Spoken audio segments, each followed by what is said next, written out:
No, sir.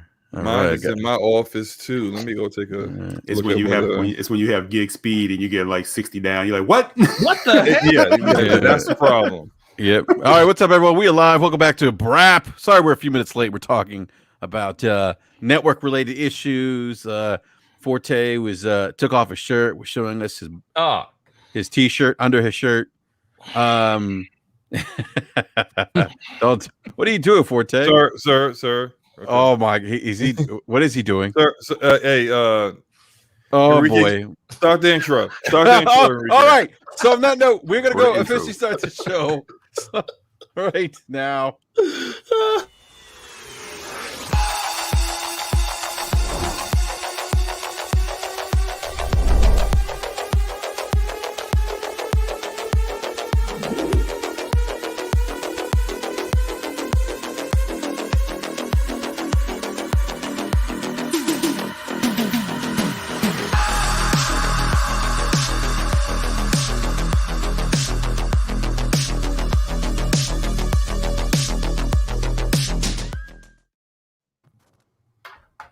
God, I love that intro. Love it. Great. It's great. On that note, we got Mooch. Mooch, what's up? Welcome back to BRAP, sir. What's up, buddy? Welcome for having me back. Yeah. Pre-show. So I can just imagine I'm going to enjoy the live show. So, no, it's going to be great. We got a lot to talk about. You always have a great group here on BRAP, man. Honestly, you guys know what you're talking about, and somehow you're able to manufacture that and put out a quality product into entertainment. So it's just an honor to be here with everybody on the panel. No, absolutely. Always a pleasure having you on, Mooch. Thank you. Big shout out to Crossfire. Obviously I'm a big fan. I'm there almost every week. Well, each one of you guys contributes so much to the show as well. I want to say thank you to everybody here. Absolutely. Especially the great Gaming Forte. Yo. Is he really great? Absolutely. All that love. Absolutely. I think BRAP is the new founding member of it. He's there every week. He's getting there, right? I look at the Discord. I was like, "Yep, there's BRAP." Yeah, I'm mooching BRAP. I wonder what BRAP we're going to get today. Hey, well, like I said, I wonder which one. That's right. Crossfire. Are we getting the 40 proof or the 80 proof? I'm not sure usually. We might get the 80 proof tonight. Yeah. St. Patrick's Day. Happy St. Patty's Day, everyone. That's right. Happy St. Patty's Day. Forte's not wearing green. No, he's not wearing green. We have to pinch you, Forte. No, we're scum. I do like the scum gear. So nice. But no, Mooch, always a pleasure having you on. Thank you. You said we have a great show tonight. Lot to talk about. Lot of news in the gaming world. That we'll get into, and I want to give a big shout out to the rest of the panel here. Mr. Eric Jackson, live from the southern hemisphere of the United States of the Americas. What's up, EJ? Chilling, man. Ducking and diving these spring breakers. Oh yeah, I forgot about that, dude. I saw pictures of people out in Key West. I got a buddy that's down there, and it's like nothing's going on. It's kind of interesting. Nothing. Yeah, well, man. I should say nothing going on. Like nothing going on is like there isn't a pandemic going on. It's like 2019 is what I'm looking at in some of these You pictures. just want to drive by and scream out the window, "There's a variant!" There's a variant. Yeah, I tell you what. If I see Chris Redfield walking down the street on spring break, I know where I'm going. Home. Yo, these cats are partying, man. It's like, just stay out of South Beach, stay out for Fort Lauderdale Beach. Just don't do it. Oh my gosh. I really hope people stay safe. I really do. No, they're not. That's the thing. They're not. I don't want to see a fourth wave. I feel like, hey, the numbers have come down a lot since November, and kids are back to school. I feel like it's always a self-inflicted wound. It's like we didn't have to get to where we were, but we did. Maybe you don't know though, BRAP. Maybe just the positive side of it. Maybe after every 2 tequila shots, you get a free vaccine shot. You never know. You know what? Right? I mean, yeah, right? That'd be great. Why not? Yeah, alcohol doesn't affect it. It's fine. Yeah, I want to say I think New Zealand did that. They would like to get young people. That's to how come you out get people lined up, eh? Yeah. They were like, come back, come vaccinate, drink at the bar. Dude, let me tell you something. That you're amazed how many people show up for that. Yeah, you know how long the line would be. I mean, hell, even the anti-vaxxers would show up for a couple shots of tequila, right? Absolutely. Yeah. Yeah. I know. Until they get that shot and they realize they made a mistake. That shot hurt. Have you gotten the shot, Forte? Hell no, I can't get it for 4 months. Oh, you can't. Right. Yeah. Because I had the he had T virus. Well, no, I had the plasma treatment. So my okay. So my antibody is like 17 times higher than normal. Jesus, man. So I have to wait 4 months before I can get it. You're like Wolverine. Pretty much. But you didn't even argue that. But I go for my second shot next week. But yeah, it feels like somebody hit you in the arm with a baseball bat. Yeah, that's what I heard. Yeah. My associate got his first shot. He barely could work, and then he got his second shot on Sunday, and the world fell apart. Yeah, it's interesting. My cousin got his second shot. He had fever for a day. My neighbor got her second shot. Nothing. She was fine. She's older than him. You know, it's just a case by case basis. It's a case by case. Yeah, it just depends. You know, True. It's kind of like Taco Bell. Some people get diarrhea, some people don't. You know, it's not real meat. I thought you were going to say it was like Bethesda exclusives. Thank you. Well, I mean, that segue was brought to you by it was great. Taco Bell. Yeah, that's a segue brought to you by a man who's been doing this for a while. Listen, man, he has been doing this for a while. Listen, if Mooch can't give us a food segue, then there's something wrong. Oh, you know I'm hungry too, Forte. Yes. Oh my goodness, you're starving. Well, we won't make any food analogies here, Mooch. We want to make you. I'm sure one may. You'll make one. You will make one. Yeah. And then we also got the one and only, the man of many backslaps, Slobo Backslap. What's up, Slobo? Yo, what's going on? And yeah, I'm doing good. I am getting very, very close to having to play Bugsnax, unfortunately. So, okay. I'm trying. Where are we at right now officially? That's a good problem. I'm like 40 something subs away. I've been trying to play everything that I enjoy playing, kind of build up into. So like when I finally have to go play some absolute garbage, that I have nothing but good thoughts and good playing experiences that I've been doing for the past couple weeks. So yeah, I've been playing Outriders demo. Been playing a lot of Borderlands 3 actually. Same, I've been playing too. Really? I started. Haven't hit nobody up enough. Well, because I've been playing on console and it's not crossplay. Because I have everything DLC and everything on Xbox. Sounds like excuses, but no. Plus, wait, hold on. Plus, you get it's FPS boost on there. 60 frames per second, 4K. 60, 60. Yeah. Hey, 60 frames per second is better. Hey, 60 frames per second. Hey, wait, hold on. I'm averaging 105, so I'm good. I'm good with that. Okay, you can have your 105. I didn't buy Borderlands on PC. Sorry. You should have bought it. Forte, literally. I'm not kidding you, because me and Slomo actually played for a moment. I gotta be honest with you. It's been on sale I wanted. It's hard for me to buy a game. Like, it's only one game I ever bought multiple copies of on multiple platforms, and it's only been Destiny. Okay. Everything else is like, if I buy it one place, it's hard for me to do it again. And I can understand that. Well, the biggest thing was too, I bought the Super Deluxe Edition. So I wanted the crate and everything. And I wanted to buy it on PC, but the crate wasn't available on PC, it was sold out. So I had to get it on Xbox. And I wasn't about to spend $250. I spent that. Then if I buy another copy of the game, that's adding more money to a purchase of a game that really wasn't all that great for the end game. Let's be for real. Yeah. So you got to the end game and actually did stuff in the end game? Yeah. Okay. All right. So what's your highest Vault Hunter level? Oh boy. Let me look. About to get into it. Yeah. Here we go. He's about to. What the hell is that noise? Trying to do Jeopardy without getting a copyright strike. Yeah. Good looking out, by the way, man. Thank you. Failed out on that one, but yes. Yeah, good looking out. That is stupid. All right. Well, look, while you look for that, I want to jump into the subject here. I just said that because what I'm doing right now is I'm kind of doing more of what I used to do with Borderlands 2, which is you're really not getting deep into Borderlands. Look, I know the story is not as good as Borderlands 2 story, but I don't even care about any of that. I just kind of I'm just killing stuff and getting loot and theory crafting and building a monster. So like Zane, for example, I'm just disgusting with this guy. I'm melting everything, even on like the highest mayhem levels. It's crazy. So I'm back at level 54 with him. So then I was like, all right, well, on Xbox I had Amara that was at level 50. And on PlayStation, I started a little bit, but everyone that said they were playing on PlayStation stopped playing it. So I just went back to PC.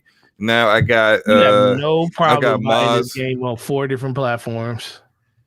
Every time I bought on a different platform, it was a sale. So like I actually spent less money than you did with your collector's helmet, tag edition or whatever you got. It was a ship. I spent full price on Xbox. I got it on sale on PC and on sale on PlayStation. So I still spent less money than you did, and I'm enjoying myself. Anyway, so I'm building up all the other Vault Hunters right now. I got some ideas for different builds for all of them that I'm testing out, but my Zane build is already good to go. I'm at this point. I'm just adding on to it because I kind of like the way I designed it was for level 50, but they increased the level cap. So now it's like I guess it goes to 60 like they did before with Borderlands 2. But now I'm just kind of just like just adding on to it, different skills onto it and seeing how I can improve it. But yeah, that's what I've been playing. I've been playing that. I said before, I've always said before, like I didn't really care for Dishonored. But when I played Dishonored 2, and I didn't really, I guess I couldn't really get into it because I didn't know what the hell was going on. And plus, I'm not really into stealth games like that. But I did try Dishonored this week, like the first one, Definitive Edition on PC. And yeah, it's not bad. It's not as bad as I thought it was. It's okay. It's all right. You gotta put some respect on Dishonored's name, baby. Hey, look, man. Hey, I'm doing my best here, man. I'm doing my best. I'm checking out Slow-Mo's grade on Dishonored 2, and it's a that wasn't but to be honest with you, Slow-Mo, I'm right there with you. I'm with a meh. You know what I mean? I'm sorry, Dishonored's good. I don't know, man. I got news for you. You got to have like a pot of coffee and a B12 shot to play that game. No. Let me say this. Let me say this. You gotta get far in that game, man. I appreciate Arcane. Like I've always said, that Arcane is very, very unique, and they don't just start playing what everyone else is doing. Yeah, I don't know about that one, but It's okay. It's okay right now. It's okay. Looks great. I mean, it has that Wolfenstein gameplay, but the leveling of guns and why add looter elements to this game? Like leave I don't know what Wolfenstein alone. But no, what I really like so far about Dishonored is I like the art style because this game is old as dirt, right? This the first one is super old. It doesn't matter what resolution I played in. I can play it in 4K. It started as a 360 ultra settings. Yeah, and it caps on PC. It caps at like 130 frames per second. So I'm playing at 4K Ultra, 130 frames per second. And I'm still looking like some of the textures and the environment. I'm like, good grief! Like it's like you can increase resolution all you want. You can't just bump up textures like that. But their art style that they chose, it's almost kind of like you're looking at the characters are kind of like painted. It's like a different kind of art style than you would normally get. Like there's something that tries to be hyper realistic for its time, but then it kind of ages poorly. The visuals for Dishonored didn't age that badly, so it's still like as far as the characters and how they're designed and look, it's not that bad. So I think I'm gonna finish it. I don't know if I'm gonna do Dishonored 2, but I'm definitely gonna finish Dishonored. No. Dishonored 2 it steps up even more from what Dishonored 1 does, and it's definitely a ramp up. But I'll say this, like when it comes to Dishonored, what's so great about Dishonored? It's not a game that's about rapid, fast paced. It is a stealth game, but you can also still play it, guns blazing if you want, and you'll get different outcomes. I've been doing. Yeah, that's what you'll get different outcomes based on that. I mean, like I'm still at the part where I had to poison a captain or something like that. And so I did that part right, and the whole time I'm kind of like, the guard's about to see me. I was like, the hell, I don't care about any of this. Pulled out the crossbow, bam, right in the back of his head.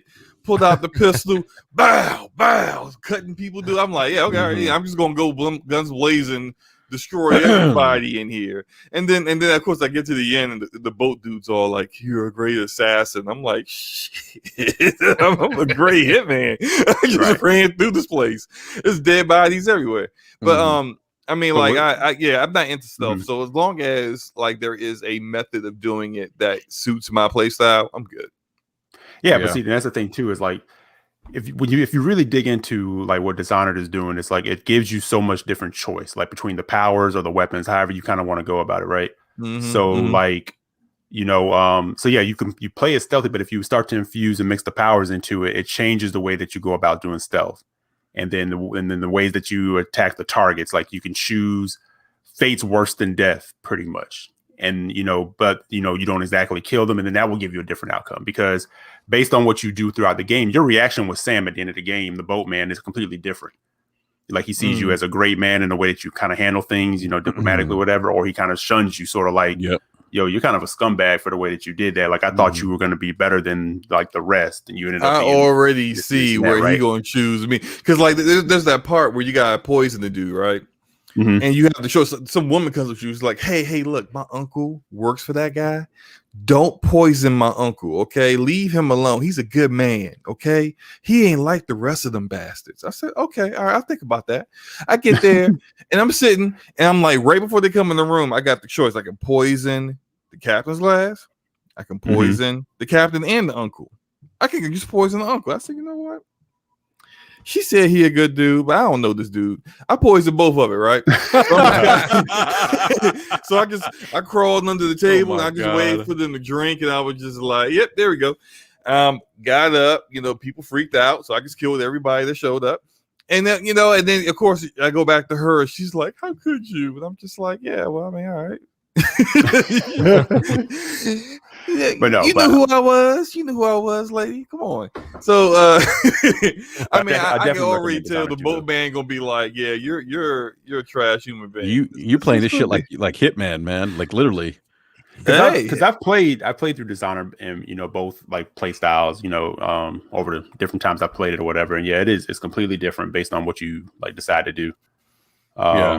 It is. So yeah, it's just kind of a trip, man. You know, you got powers where you just like sick rats on people and watch them devour, you know, like the entire body.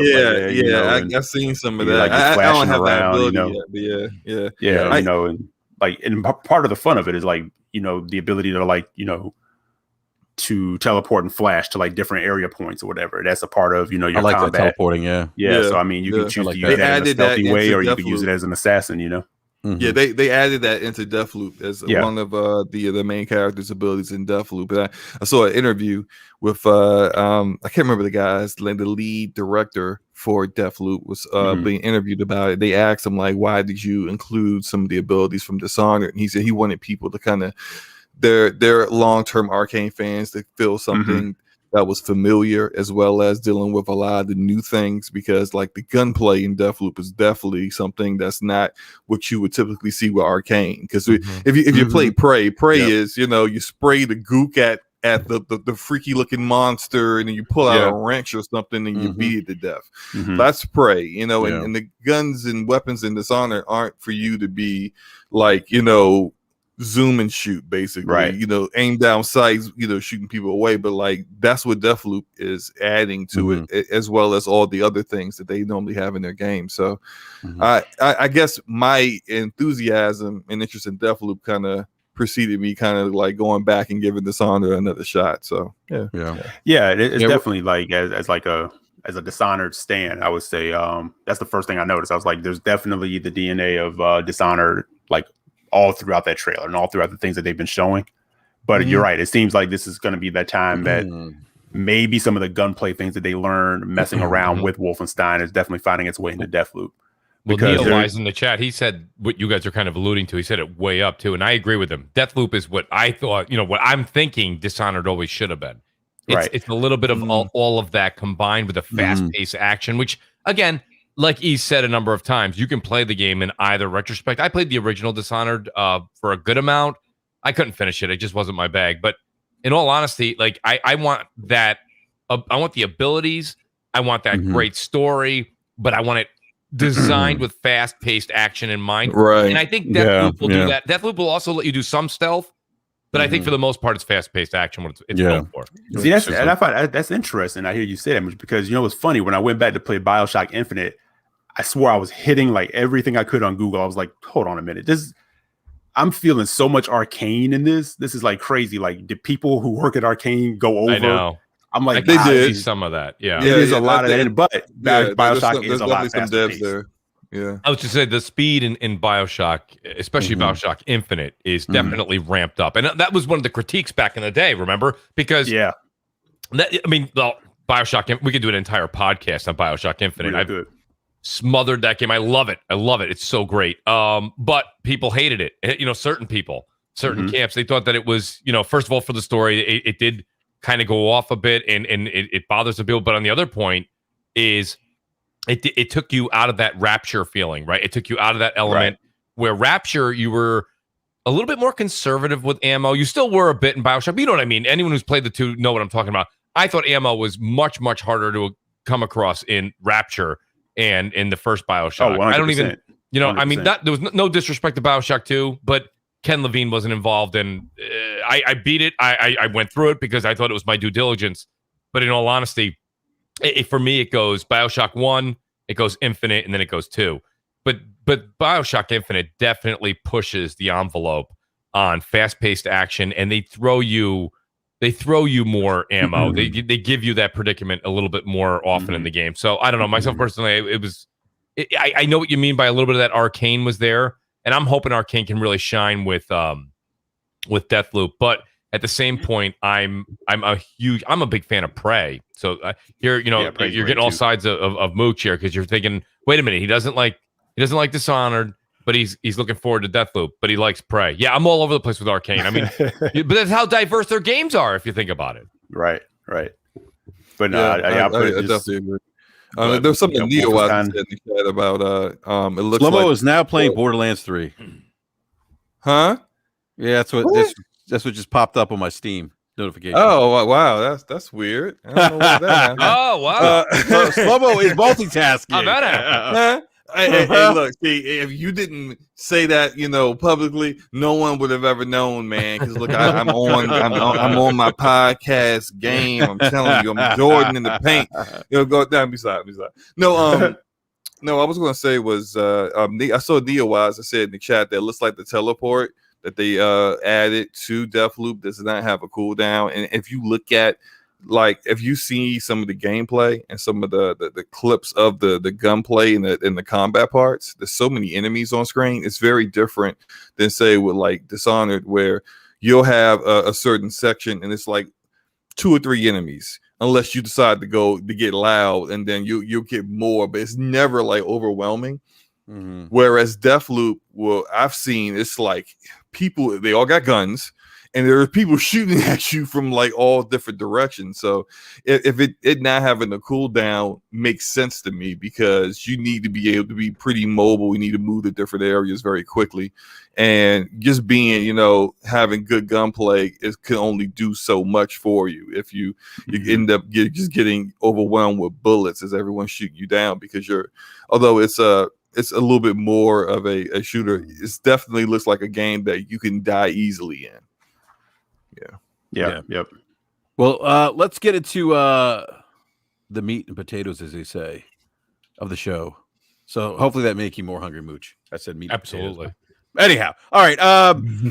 So Xbox Game Pass. It's funny. Forte and I did a BRAP rant together this past Saturday. We were talking about. We talked a little bit about this on last week's Crossfire. What was the Game Pass? A big AAA game or big game coming to Game Pass? We all thought maybe it was Outriders, or maybe it was the Mass Effect, remaster that's coming out.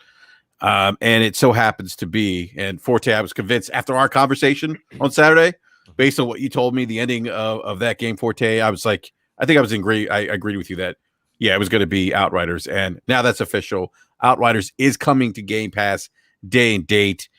So Mooch, I want to go with you first on this, because this, at least in my opinion, is a pretty big get for Microsoft for Xbox Game Pass. Now, PC is being treated like the redheaded stepchild right now. for whatever reason.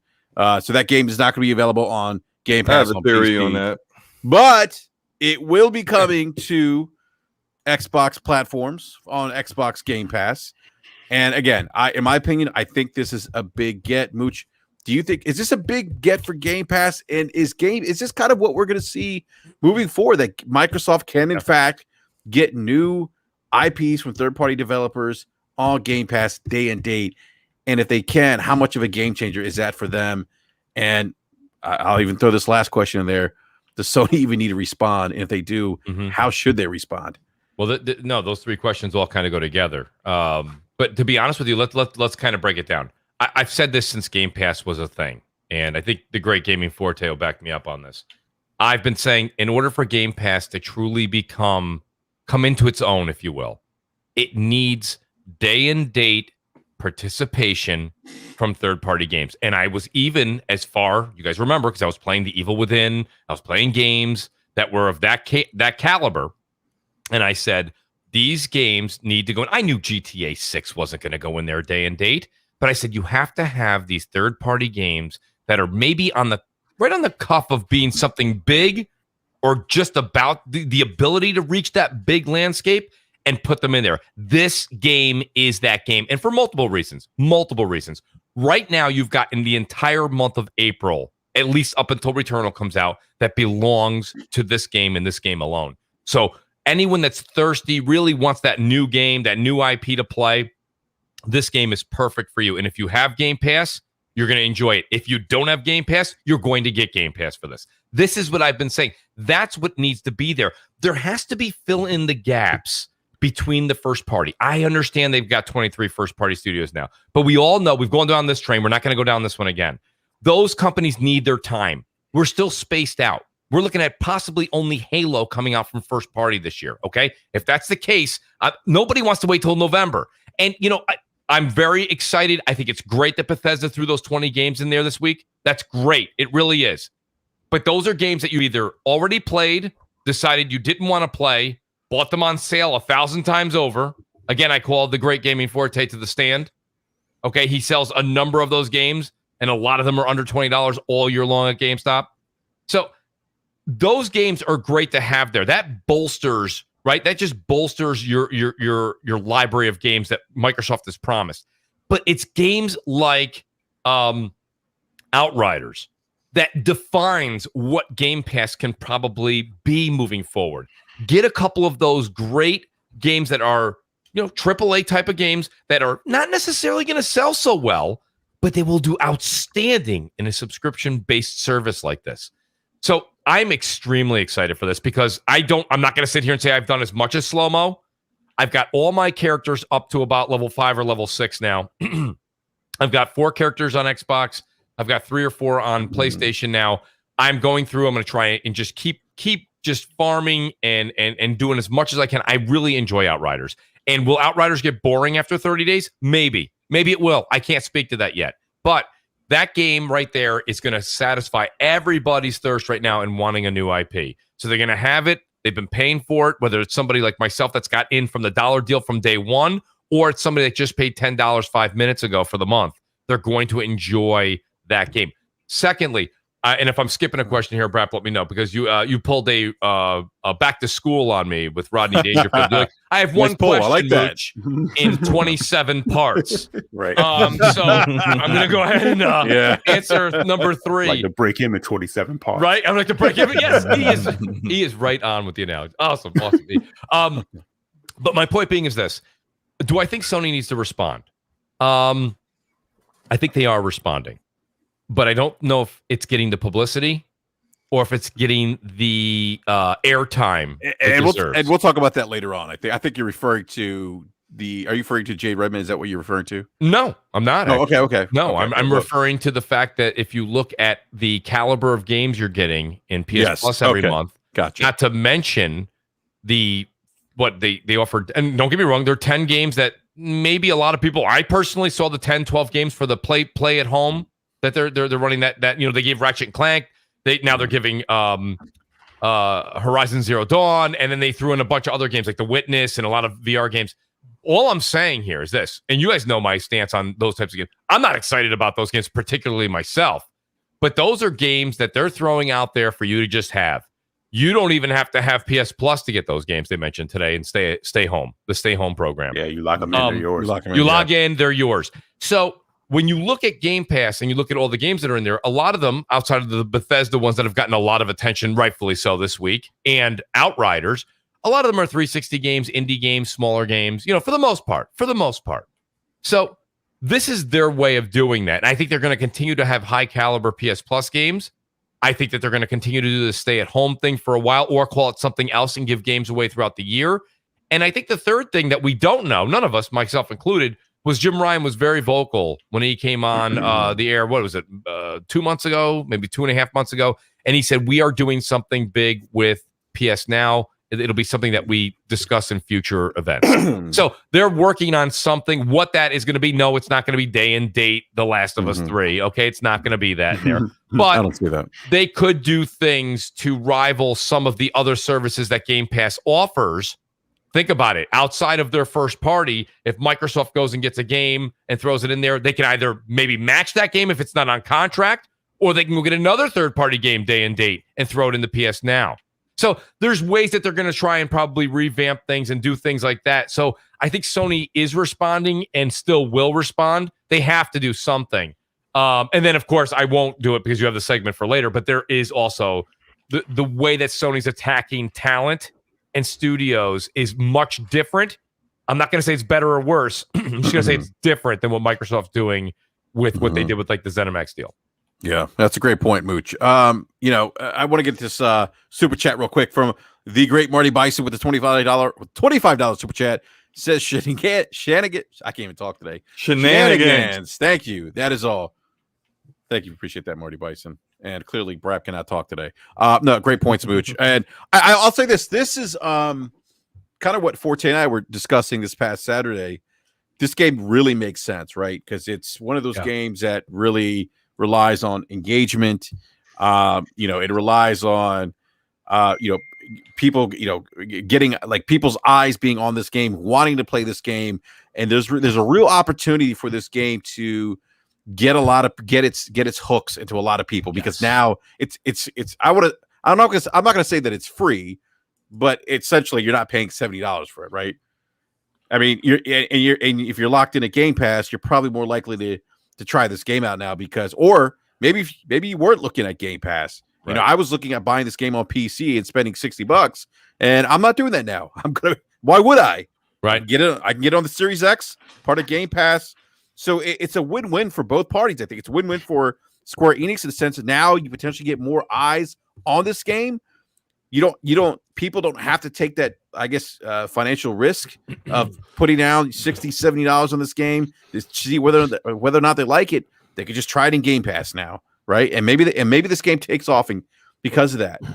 And there's a few people in the chat, and Slow-Mo, I know you're really keeping on top of Kina. Yes. Game, right? So I saw somebody here. I just want to see. Shout out to Peter420. He says, was hoping Kina to be in PS Plus for April, but oh well. There's a couple things Peter needs to know. And Slow-Mo, correct me if I'm wrong, but Kina's not coming out in April. August. Right? No, it's not. August. It's coming out in August, yeah. I've seen a few people also on Crossfire's chat say the same thing. I really wish that Kina was in our PS Plus for April or mentioned, and I've been saying this. I've been trying to let people know because it was delayed. So yeah, I think you guys need to know that's why that's not there. I thought that you might even see, and again, I don't know when Microsoft locks a deal down like they did with Outriders. Is that necessarily exclusive? I don't know. But if it's not exclusive, I was wondering if Sony was like, hey, we're throwing it in PS Plus. So I was just interested to see how that was going to go. I don't know if when you go to Game Pass. I guess it depends on, I think I remember them saying that every deal is different. The money that they may pay someone up front is different depending on like the IP, the hype for the game, the pre-orders, whatever. Whatever the developer / publisher estimates is going to be what they expect they were going to get. They negotiate that price with them, and then they make it good so that the publisher developer is fine with it going into the service. Mm-hmm. So when it comes to that, sometimes I do think they do add in things where, like, okay, so for the time period that you were in Game Pass, you can't go into PS Now. You can't, like whatever competing service that we have, you can't go do that. Because I believe that was the case with Control and being in PS Now. I don't think Remedy and 505 Games could have put that in Game Pass at that time when it was in PS Now, because Sony wasn't going to allow it. Because then it's like, well, what are we doing here when we're trying to, build up our service against that service? So I could definitely see something like that. But in regards to the Kingdom Bridge of Spirits, I don't think that game is going to be in PS Plus, although I think it would be a great candidate for it, because it would definitely push PS Plus even further forward. And for a newer studio like Ember Lab that has never did a game before, it could really get their name out there. Right. If the game really hits, which I think it will, from everything I've seen, looks like it's going to be a sleeper hit. That game will really kind of put Ember Lab on the map. And then their next game would be garnered even more than this currently one is, Yeah. Or it could be like, or one if they tried doing something like a play at home title or something with that. I don't know. I'm just saying. Yeah, they can do that. Yeah. There's also another game, real quick, that's coming out for Square Enix on Game Pass, which I thought was pretty big get for Game Pass. Octopath Traveler, and that's a well received game that was exclusive primarily on Nintendo Switch, and Forte has it right there, and PC. Yep. And it reviewed well, and it's on Game Pass now. I mean, that's still I have it on Switch, and it's funny, and I'm sure Forte is literally not going to be happy with this at all. I didn't care for it. I didn't play a lot of. I didn't play a lot of it. What part of it you didn't like? It's just you didn't like the systems that they had involved. I didn't like how the you separate stories. That like was the it. Characters, I didn't care that you really meet each other until exactly. You're two people. You're going off on a raid. You're doing your thing, and then all of a sudden you're two other people, and then you're somebody else, and you meet somebody. And I'm like, I know, because I believe Slow-Mo. Did you do a review on it? I believe. I did not. I haven't played it. I've seen other reviews on it. No, not Octopath. It was a game that I actually, when I had a Switch, I bought it with the intention of playing it, and then I just forgot. Yeah. And then I was like, I forgot. Yeah, I sold my Switch, and I was like, I found the game after I sold my Switch. I was like, oh crap! I could have played this. So when I found out it was on PC, I was like, well, I'm going to pick it up on PC. Literally days after that is when this announcement came out, and I was like, well, don't need to go do that anymore. Yeah. It's going to be on Game Pass. I'm interested to hear your opinion on it, because I mean, the game is made very well. There's no question about that. It's a quality game.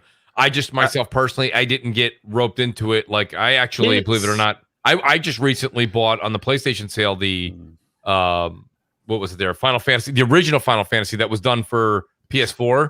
It was like $7 or $6. If I'm going to do a turn-based game, I think those are the games I like that. The way that story and the way that you take those characters and progress through, of course, Final Fantasy 7 may be a bad example because it's everybody's favorite. But like, you know what I mean? I'm gonna go through that and do the turn, the JPRG like turnstile type of game. That's my idea of it. And for some reason, I think Octopath Traveler for me, I'm using the words it fell flat. It just fell flat a little bit for me on the whole the story and the way that the characters do finally come together later in the game. Yeah, but I feel like it's it's too far into the game. I wish they'd have there's a way to do that's done better. I think 13 Sentinels kind of does something similar to that better. But the way in 13 Sentinels things are split up in a way where there's like two different ways to play the game. There is the combat, where it takes place in the future and you see all the characters together, and then there is the story-based aspects where it's literally 13 different subplots that are all where you would choose a particular character and then you just go through their story and you see how they interact eventually. But when they do interact with one another, it's not like it takes like hours upon hours for them to meet one another. They're seeing one another all the time, and it's just that what you see in the future when you're doing combat is like where they've known each other so much for so much longer than in the story aspect. So it seems like they blended it a little bit better, than also gave you the option of, hey, you know what? I don't really feel like dealing with a live story right now. Let me just go do the combat, and you can just go do all the combat stuff for a few hours if you want, and then switch back and forth. It's all up to you and how you decide to play it. Like, I like that aspect of it, of doing something like that, where you focus on specific characters but not a group, more than what I've heard that Octopath does it. And I think when I saw that, it's probably the reason why I said, let me play other things before I play this. Like, I played Fire Emblem Three Houses, I played Astral Chain, I played Marvel Ultimate Alliance 3, and it was just like, you know what? I just completely forgot I had Octopath at that point. That's funny. I will get the super chat from X-Hawk real quick. X-Hawk with a $2 super chat. Thank you, X-Hawk. Says, PC does not have one exclusive. Halo 5. I think he meant to say PC does have one exclusive. Xbox exclusive, I think. Halo 5 isn't on PC. Oh, it's not on PC. Oh, no, yeah, you're right. It's not on PC. That's right. It's not on PC. That's the only one. That's the only one. That's a good point. Okay. Yep. Do you remember what character you started out with, Mooch, when you played? I don't. Honestly, I don't. And shame on me for not. Actually, you know what I'll do next time for Crossfire? I'll strike up the game and just let you know which ones I currently have. No, I get how you feel about it, because it has a slow burn to it. Like, I started out with Ulbrich with the Knight, and was really captivated by what was going on in the story. But you are right. It's like, as you go through each character, you go through their missions, you go through their story. It is like this, like, it was like that Final Fantasy 13, the first one, where it's like they break the party up, and then you don't see the rest of the party till you get to the end of the game. I hate Final Fantasy 13 so much. Yeah, so it was something like that. But overall, I'm just huge into those type of games and stuff. Like, I got Bravely Default right here. I haven't got a chance to play it yet. Part 2, but let me know how that is, Forte. Oh, I can't. It's just finding time to play it, because I already know it's going to be a time sink. I've heard good things about Bravely Default too. The job system in that game is some of the best developed stuff that they've ever done. So I'm hoping for the same thing in the second one, which I hear is the case. Yeah. All right. Let me get this super chat from Bernard Miller. Thank you, Bernard. Says with the final super chat, says, can someone tell me why Sony hasn't merged PlayStation Plus and PlayStation Now yet for $15 a month? Anyway, great show, guys. Thank you for that. They don't have to.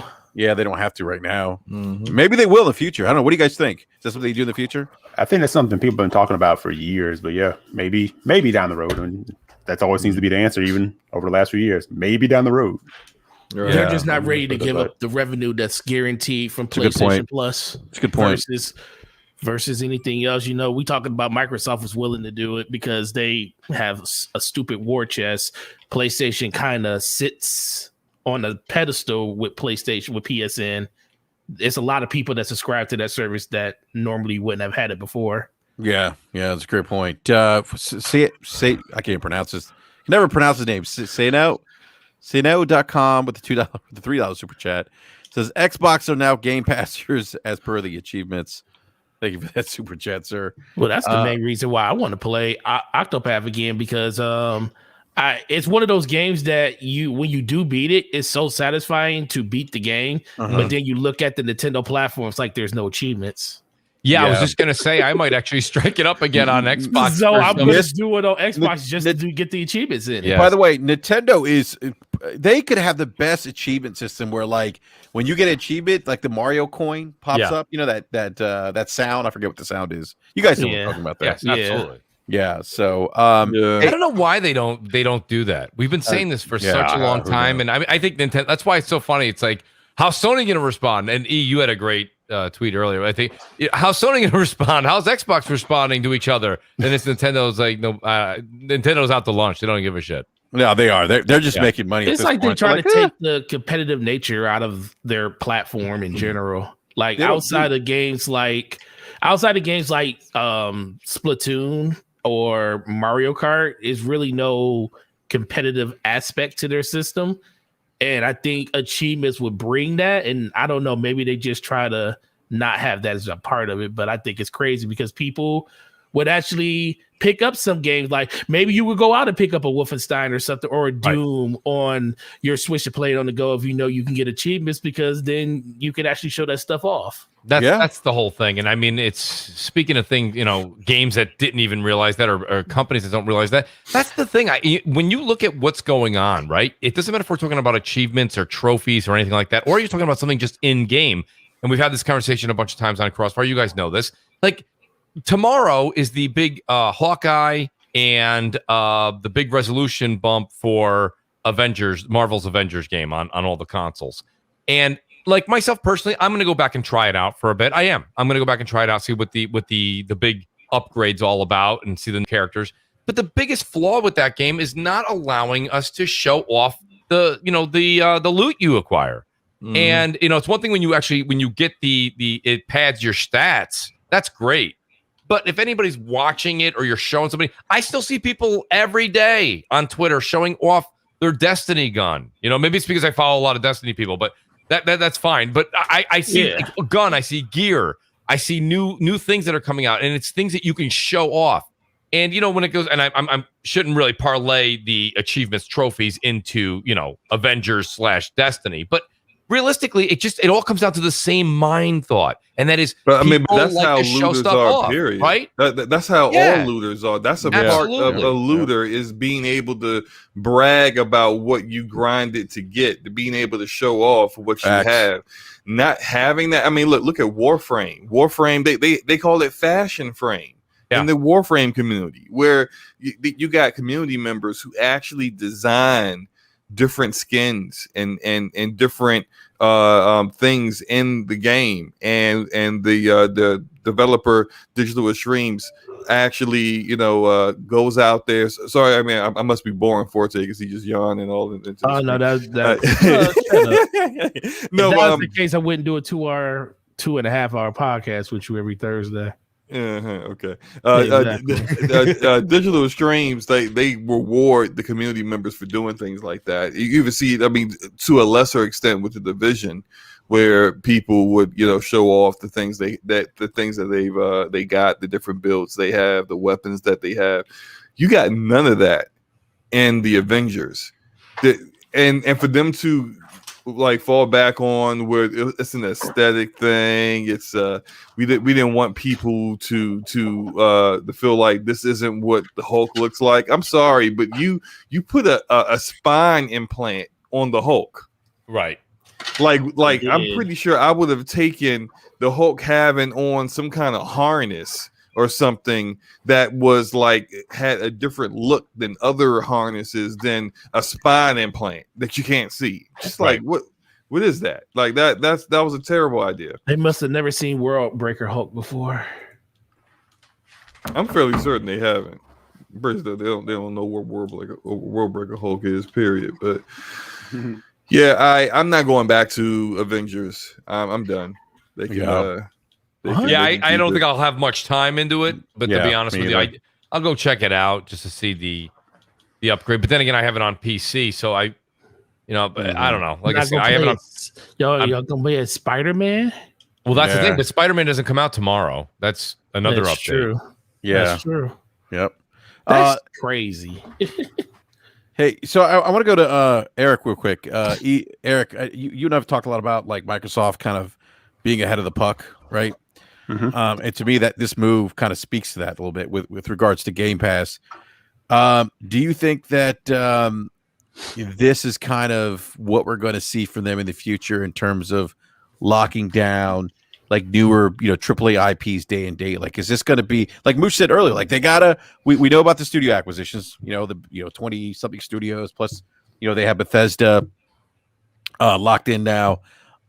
But they're not going to be pumping out games every month. Like it's just probably not going to happen. So I think to keep engagement in Game Pass, you probably would agree with this. They have to figure out a way to get new IP to get people excited to keep that engagement up. Do you think we're going to see more of this from Microsoft with Game Pass in the future? Yeah, I think you'll definitely see it where it will be allowed, because not every third party publisher is going to be willing to do that because they may not have to. But I think, like you said before, or like you guys were saying, like this is definitely a win-win sort of for Microsoft and for Square Enix. But I think it's actually more so for Square Enix because I don't know how much the demo or how much in general Outriders was kind of lighting the world on fire. I think there's something of, like a looter shooter, even though it's not the traditional sense of one, kind of like a fatigue in that kind of 2 regard. million people. What's that? 2 million people tried that demo. I know, but I'm saying I don't know. They tried it, but I don't know how much that translated to people being ready to jump on it day one. They But they put some stats. I'll go look it up, but they put their stats on their subreddit, so I'll go look and see. Mm-hmm. But I'm saying, but either I kind of agree with Forte here. I remember seeing something from, I think it was Benji Sales, where he said that the Outriders demo had an average playtime per user of 4.5 hours, which is for a 3-hour demo means that people completed it and played it a little bit further after that. So I would say outside the jank and the terrible facial animations and the really ridiculous cutscenes, cutscene to jump over a gap, that kind of stuff. That the gameplay is what kind of kept people playing it. So I think it has the potential to have some legs. Yeah, well, no, but that's what I was gonna say. Like, before the announcement, did that translate? Because people can play a demo and then rock with it and still kind of be like, I don't know if I'm really gonna drop the dough on it. Right. I'll wait and see. But I'm saying, this opens the door. So that's why I said I think it's advantageous for both of them, like in a way, but more so probably on the Square Enix part, because again, I don't know how much the demo time was translating into people being willing to go ahead and jump in. Yeah, that's an interesting point. I did see a lot of people testing the waters with people online, on our timeline. This is a small sample in the bubble. Yeah. Hey, who's picking up this game? Because this is a game where it's like, yeah, you can rock on it on your own, but you definitely want to rock it with co-op with some people. So it's like, but if people aren't really feeling it, they're like, yeah, it was cool, but I don't know if I'm gonna drop. This makes people go, I'll drop. I'm in there for what, I mean, the thing about it is you got to kind of take a step back, go back to the beginning of this conversation. I think what E said held a lot of water. And I think the one thing that Forte said, it's one of those things, if you're listening to the show right now and you hear 2 million, your ears perk up, right? Doesn't matter if we're talking about $2 million or we're talking about 2 million people. You're like, what, where was 2 million, what? But realistically, when you're talking about, PlayStation, Xbox, and these are on Xbox One, PS4 as well, and PC, 2 million people is not necessarily a whole lot. And let's not forget, it was free. Right. So it's free. I'll give you an example. When you guys go to the food court, this is pre-pandemic. When you go to the food court in your local mall, right, they have a bunch of people always handing out samples. Right. So, I mean, to say that you might try the sample on the stick and eat it, but that doesn't mean you went and bought a plate. So let's not forget, if you tried the sample, you become a statistic. So you're one of the 2 million people that stopped by and tried the food on a stick. That's fine. However, are you going to, if you didn't like the food on the stick, you're certainly not going to pay $60 for the game, but you're also not going to pay $10 for the game. So my point is that, like, I think that this is one of those things, and a shameless plug, I did a video on the whole Bethesda ZeniMax acquisition on the channel, and the way that I feel right now, and this is, by the way, if I'm Microsoft, I'm doing the same thing. I think they're doing the right thing. But if you look at ZeniMax and Bethesda, they needed Microsoft as much as Microsoft needed them as far as acquiring talent, IP, et cetera, things we've said a number of times. This is that same relationship right here. This is a game that probably was going to falter. It wasn't going to do that well. And this is a game that it bolsters Game Pass. And at the same time, it makes if it doesn't, it will bring in some people in the Game Pass. But what it does, even more importantly than bringing more people in, is it satisfies the current customer in Game Pass. That's super important. It's not attractive, right? Nobody's going to put that as a headline on YouTube this week. Microsoft keeps what they have. Right? That's not news at 11, right? That's not juicy. That's not spicy. But really what it does, though, is it keeps people that maybe were on the teeter-totter. Am I keeping Game Pass? Am I not? Well, wait a minute. Wow. Well, if they're going to get games like Outriders that I was kind of on the fence, probably wasn't going to play it, but now I will. That's an important thing that they have to realize as well. It's not always to put the big banger in there. It's not always that your first party is going to come out there shining and glimmering, but at the same time, they can retain.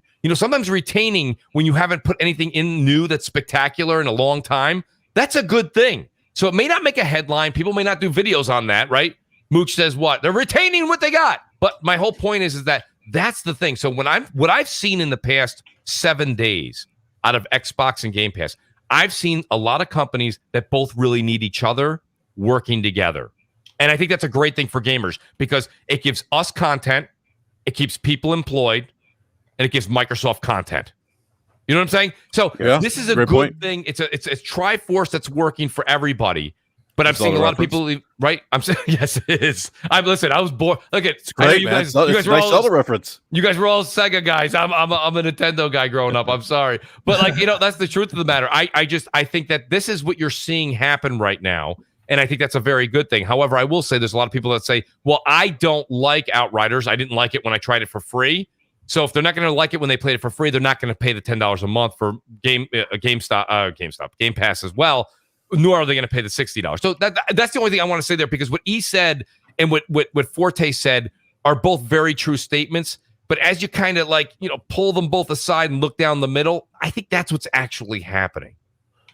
Yeah, and I was going to say too, add on to that too, is when it comes to something like Outriders, kind of goes back to what Slow-Mo was saying, regardless of the weird cutscenes, the janks or whatever, it's something I kind of said, not every game has to be high production AAA, boom, boom, boom, boom, boom. Sometimes you just need, you don't have to reinvent the wheel. Just make sure the car has 4 wheels and can go. Mm-hmm. And then people are enjoying the ride. And that's all it really takes, right? So where this will come into play is, once it's in Game Pass, people will try it. Now it's on Square Enix to have something in there for people to stay engaged with, because it doesn't matter if it's in Game Pass. If people run through it and they're like, okay, well, we did it, so what's next? Mm-hmm. Then what you need with this now is the word of mouth. So the word of mouth is, oh man, we're having so much fun with this, we're doing this. Then people will start paying attention and wanting to subscribe. Okay, maybe I'll drop 15 this month. And if they're feeling it, then I'm gonna hang around. I'm gonna stay, or maybe they buy it, or whatever the case may be. Mm-hmm. But if Outriders has the legs, that's definitely going to be beneficial for Game Pass. And I know I went on a rant. I want to hear what Slow-Mo's got to say, but I just want to address the gentleman in the chat here. Alentius returns. He says, "Notice how Mooch doesn't address the average play time. Inconvenient facts get ignored." That's not true. What I just said was 2 million people played the game. 2 million people out of PS4. 150 million people out there have those consoles. 45 million Xbox Ones out there. We don't know the actual numbers to the new consoles yet. And PC, which has 1 billion players. So that's 2 million people, and Slow-Mo stats at 4.5 hours per. By the way, that is a great stat. But we are also in between no new games this year for quite some time. So people are really kind of getting their exercise through that. Am I dismissing it? I'm not dismissing it. I think that's fantastic. The number that I think is important to realize is that I don't think 2 million out of all the gamers that are out there, I don't think that number was as impressive as Slow-Mo's numbers of 4.5 hours within the game. Well, I think part of it is, that 2 million was before it was announced that it was going into Game Pass. I do agree. I think 2 million is still a lot of people. More people were not interested than they were interested. I put a tweet out 2 days ago, when actually the day that they announced it, and and like you said, it's all in this community, small sample size, but I was really shocked for a lot of people that actually played multiple characters, because we're in a community of people that don't play video games for the most part, but we are. It's true though. We are. It's so true. They talk about video games. Yeah, they talk about video games a lot. They don't really play, and a lot of the acquisitions are now the new game though. Yeah, a lot of the people that talked in that, a lot of people that talked in that thread were saying that, I finished all 4. Mooch, you said something, and then Slow-Mo said, of course I finished all 4. Some people did 2. A lot of people did 1. But it was a lot of people that actually went through and actually did multiple playthroughs of the game. Right, and I think, and now that it's going to hit the service, I think even those people that were on the fence about it was like, oh, it was fun, it was this, it was that. Mm-hmm. Now those people are going to be like, well, shoot, it's something for me to play that I ain't got to buy into. And absolutely. And I think the biggest thing, and I think that the biggest thing is for Square, I think this game is kind of a little bit of an outlier on how it's going to do, because I think Xbox literally had a blueprint to take to Square Enix and say, this is the type of game you're making or the type of game that you have. We have a game that is in this service pretty much like that, where it's engagement when it comes to the player base. And this is how we help that game on our particular platform, because the game already does 1 million across all platforms. But this is how this game did on our platform before Game Pass, and this is how it did after Game Pass. You're talking about a game that literally jumped from literally being the last, like anywhere from last to second behind PC, and it jumped all the way above PlayStation for the first couple of months that it was there, averaging anywhere from 350 to 400,000 players a day in Destiny. Now it like straddles back and forth with PlayStation, but before Game Pass, PlayStation used to be the dominant platform for that game. And we're not going to act like the game itself did that. That was because they put it in a service where people had more access to it. And I think they were able to take that data to Square and say, this is how we can help you. Plus, we're going to give you a boatload of money to add on to it. But this, I think it just became an easier play for them. And ultimately, it's going to help the game in general. I don't know how long it's going to go because they already said that this isn't a games of service. So what is the long-term tail of this going to be? Maybe 5 months, maybe 6 months. But that might be enough engagement for Square Enix to say, there is enough engagement in this game for us to greenlight some extra stuff to be put into the game, like DLC down the line, stuff that they can work on like that. That could be what actually happens from this if people kind of stick with it. And that's only because people just want, they don't want to, look, people don't want to buy games on Xbox no more. Let's be for real. Don't nobody want to buy a game. If they think it's going to Game Pass, they ain't going to buy it. And that's the honest to God truth. So I think this is just the first part of what Xbox is trying to do until they start getting these 23 studios to produce all the games they need to produce. Because Ghostwire Tokyo, that's on another platform. Deathloop's on another platform. So those two studios are spoken for already. You had Outer Worlds from Obsidian. We don't know when their next game's going to come out. All the rest of the games are anywhere from a year to 2, maybe 3 years out. So this is something that they're going to have to do probably 2 to 3 times a year in order to keep people interested into that service. And this is the same thing we were talking about over time. Like, perfect example, when they delayed Halo Infinite, everybody kept saying, what are we going to have this holiday to take the place of it? They need to go out and get something like Cyberpunk. They need to go out and get something like Assassin's Creed put in their day one, because that's what you wanted to have, something exclusive to that platform. Well, not exclusive, but something to that platform that will quell the people that are inside of Game Pass. They didn't do that, but now it seems like they're starting to do that, and maybe that's something they're going to start doing in the near future going forward, but only time's going to tell. Yeah. Hey, Mooch, by the way, you were very, I don't know how to say this, diplomatic with Elicus, whatever his name, Elicus Returns. Yes. Like what, Elicus, what are we doing here? Like no one's attacking a new IP here. Mooch is conveniently leaving out facts. What are you doing? Like seriously, I'm looking for, listen, I got news for you. Mooch, seriously, did you sleep with this guy's girlfriend or something? Like he's got like you sleep with his mama? Like this guy has got an axe to grind with you. Like what are we doing? No, here, it's all right. Listen, I got news. I'm playing Outriders on Xbox. Period. Yeah, I mean, it's funny. I even DM'd you as a joke because I knew what you said. Mooch, yeah, where are you playing Outriders? He's like, obviously Xbox. Xbox, man. I mean, yeah. I think it was Forte was just saying it. You know, I got to be honest with you. Like, this game was probably going to sell the most, maybe not a ton, but it was going to sell the most on probably PlayStation.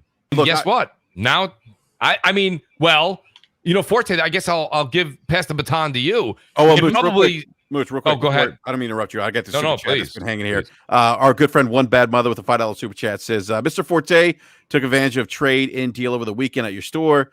PS5 paid for when available. Sorry I missed you. Thanks for the heads up, friend. Yo, so when they told me you was at the store this weekend, I called one of my associates that was there. They said, yeah, some guy came in, he traded some stuff in, and I was at Target. I was literally right across the street because I went to go get water for the store. So that's when I missed you. So I appreciate you coming up to the store, brother. I have to shoot you my number and stuff so you can know when I'm there, so that don't happen again. But what were you saying, Mooch? No, my question would be to you. I mean, it's funny because, BRAP and I were talking about sales, and we're talking about just the sales of the game and how the sales will do for Outriders. And with Game Pass, of course, getting it day and date, I think we're going to see a larger active concurrent base playing that game on Xbox. But it probably will still now, because of what you just said, a lot of Xbox fans are now not going to buy that game. It's in Game Pass. No, so they already PlayStation... They put out a lengthy a lengthy blog on Reddit telling people how they can cancel their pre-order. And if they didn't cancel their pre-order, what stuff that they would get that first DLC, they would get it for free instantly, versus if you just play through Game Pass, you got to pay for it. So they went in there and they knew exactly what they were doing, but there's going to be a lot of people that aren't going to buy this game now because it's in Game Pass. Right, and I'm interested to see how it does on PlayStation just as far as sales go. I wonder if it still does well over there. Crossplay, crossplay, no cross save, but crossplay is a big one, so you can still play with as many people as you want. But the thing that's going to interest me the most is this is just the first instance. Like we were talking about this for mostly just Bethesda, where people, like I keep telling people, I don't think Sony has to do anything now. They don't have to worry about anything now because they still have a lot of games coming out this year, and they have a lot of games coming out next year, depending on when those games launch. So they're pretty good for the next year and a half. But when it comes to all these third-party titles, when it comes to stuff like that, sooner or later, like this is like a big one. Literally, it's like, were you planning on buying Outriders? If you were, and you don't have a system yet, this is an opportunity for you to have to actually think about, like, yo, they got Bethesda games over there. They got Outriders day one. That could sway somebody's opinion if you're not 100%. I don't know bought about into it. Well, if you're not 100% bought into the PlayStation ecosystem, it's all about the PlayStation ecosystem. If you were going to buy, Outriders is moving the needle. No. I'm not saying it's going to move the needle. I'm just saying moves like this is what we were talking about, where people are going to have to make that decision. If it may not be this game, but if they keep doing things like this and keep giving people experiences that you can still get on another platform, but they pony up and say, we're going to give you money to put this in our service. The people that don't have those platforms already, because let's be for real, there are a lot of people that are literally sitting in limbo right now because they can't buy a system. And if they're not 100% in on like God of War, they don't care about games like that, and they just like PlayStation, but then they start seeing all these games showing up in another platform under a subscription service where they don't have to pay full price, they'll start thinking about it. It's not going to impact a lot of people, but little by little, people will start making decisions to do things that they probably normally wouldn't have done. And I think Xbox is going to be looking at that very closely, just like I think PlayStation will be too. So wait, Forte, are you hearing anything on the inside about possibly PlayStation 5s and Xbox Series June, X? July. Okay, I was gonna say coming back to brick and mortar. You're June hearing July, but that's all estimates because Sony and Microsoft haven't said anything. That the last thing we heard from Sony was April, and April was literally around the corner, and that was before we had the chip shortage. So, they haven't really said anything since then. So, and a lot of people are saying holiday. So we could be going through a whole entire year of this happening all over again until that gets taken care of. Yeah, that's a good point. Yeah, no, that's Forte. What you talk about is mind share, and that's a big thing. I mean, like whether or not this game, I think whether or not there's like 5 million people, let's say, playing this game concurrently on Xbox is irrelevant. I think as much as it is, the fact that they just got this game in there, it's mind share, and at that point, it's like, what's next, right? I'm not saying this game is gonna be like, up there with Destiny because, 2 million players. I mean, look, when Anthem came out, Anthem players racked up 40 million hours of playtime over 2 demo weekends. 40 million hours of playtime over 2 demo weekends. And what happened to Anthem? That was when the game was broke. The demo was broken. They still broke that many play. and yeah, it's not, look, so who knows? I mean, obviously the jury's still out whether or not this game is going to be, a hit for Square Enix. I liked what I played from it so far. It's okay. We'll see what the long game is for the game. But again, it goes back to Mindshare. And like I said earlier, I think this is a really big get for Microsoft. And I really do think this is kind of the start of things for them. I think we're going to see other games, because look, they're going to be aggressive. They're going to drop the bag and try to get some other third-party games. Like I think Eric said this earlier. Yeah, third-party games there's going to be third-party devs going to have to get it or want to be in the Game Pass. But who knows if Microsoft maybe makes it financially advantageous for them to do so. Who's to say that we won't see other big AAA games? I'm not saying the likes of an NBA 2K, but you never know. We could see that one day. I just see think go ahead, Solomon.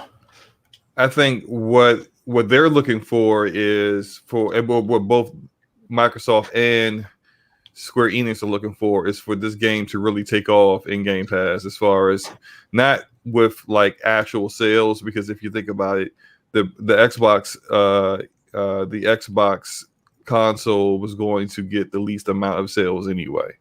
Usually when it comes to multi-plats, it's the PlayStation outsells the Xbox version of that game regardless. So this is a risk for Square Enix, but it's not as big a risk as like for example a Madden or a Red Dead Redemption 2. It's not that kind of risk putting the game in Game Pass, where you may have taken some money up front, but then what if you realize that you could have sold so much more if you didn't do that? Like that's a risk a publisher may think about, like that was a mistake on our part. But when you look at the details of this game with Square Enix did not have a lot of hope in this game to begin with. So like for anything they do with this is more of a testing things out, seeing how things are going to work, seeing what can work for them. I think this game is going to do better than the Avengers did, which is a game they spent way more money on. Obviously, the Avengers has dedicated servers. People Can Fly had to develop Outriders with peer-to-peer. They use Azure backbone for stuff like your saves and stuff like that. But as far as the actual co-op, that stuff is peer-to-peer. We're still doing peer-to-peer. Yeah. Oh, exactly. We're 2021. We still got peer-to-peer. I'll tell you, stuff going on. Slow-mo, did you run into that issue? I actually had a problem. Shout out to Noximus. I was playing with Nox, some Outriders about a week ago. Do not play. Yeah, do not let the person that's hosting be the person with the worst internet. You're gonna have a bad time. Slow-mo, don't let me host co-op with you. No, yeah. You cannot host. It's a wrap. We're not doing it. Shout out to J-Dub with the $5 super chat. What's up, bros? Xbox ain't got no games. Oh boy. Need more than Bethesda. J-Dub. Bring on the bangers. All right. Oh Lord. Can I just say something real quick? We have over 200 people watching. Can we get more? Can you hit that like button? Hit that like button. Hit that like button. We got Mooch in the house. We're gonna get some food analogies. Forte's gonna take his shirt off in a couple minutes. or maybe right now. Hey, by the way, real quick, if you haven't checked out, what is that thing outside of there? Oh boy, what just happened? What is going on? What just happened? All right, so on that note, Gaming Forte is about 40 subs. Not Forte, sorry. Slow-mo backslaps about 40 subs away from 1,000 on his YouTube channel. So if you haven't done so already, go to Slow-mo backslaps channel right now and subscribe. And then he'll play Bug Snacks and he'll live stream it, and he will love it. Yo, I don't know about the love it part, but yeah, definitely check out the channel and subscribe if you can. What's your timetable on playing Bug Snacks after you hit it? Depends on when I hit it. I mean, a few days. I gotta mentally prepare myself first, and then you gotta sit there and meditate. I gotta find the right alcohol to be drunk. Before I go through it. No, but seriously, Outriders, I think it's got legs because I play a lot of looter shooters, and I see if you look at just like certain things like the class tree, skill tree, yes, and you see how diverse it is and how many options that you have. I like that. There's more options there than there is in Borderlands, which Yes. to me is like the godfather of skill trees. Like the options and the abilities that they give you allow you to just, there's infinite builds that you could come up with that no one else has thought of yet, and to make your character just straight god tier in the game. And I looked at those skill trees further on, and just based off of just in the demo, you hit level 7, and how you're able to really with some of those legendary weapons that, which by the way, modify your skills and talents and the damage you do in different categories. Like, it's that kind of stuff where I see some of that division, not I'm about to say matchmaking, but really getting into the minutia of min-maxing your character. That kind of stuff that's going to see when it comes to looter shooters, the people who like looter shooters, the people wonder, like, how in the world are you still just playing the same content over and over and over again? Well, it's because it's not the content that keeps you, it's not the mission that keeps you there. It's the loot. It's your character. It's being able to find a different way to reach the same destination, but do it more efficiently and do it differently than anyone else has. That's the kind of stuff that keeps people coming back.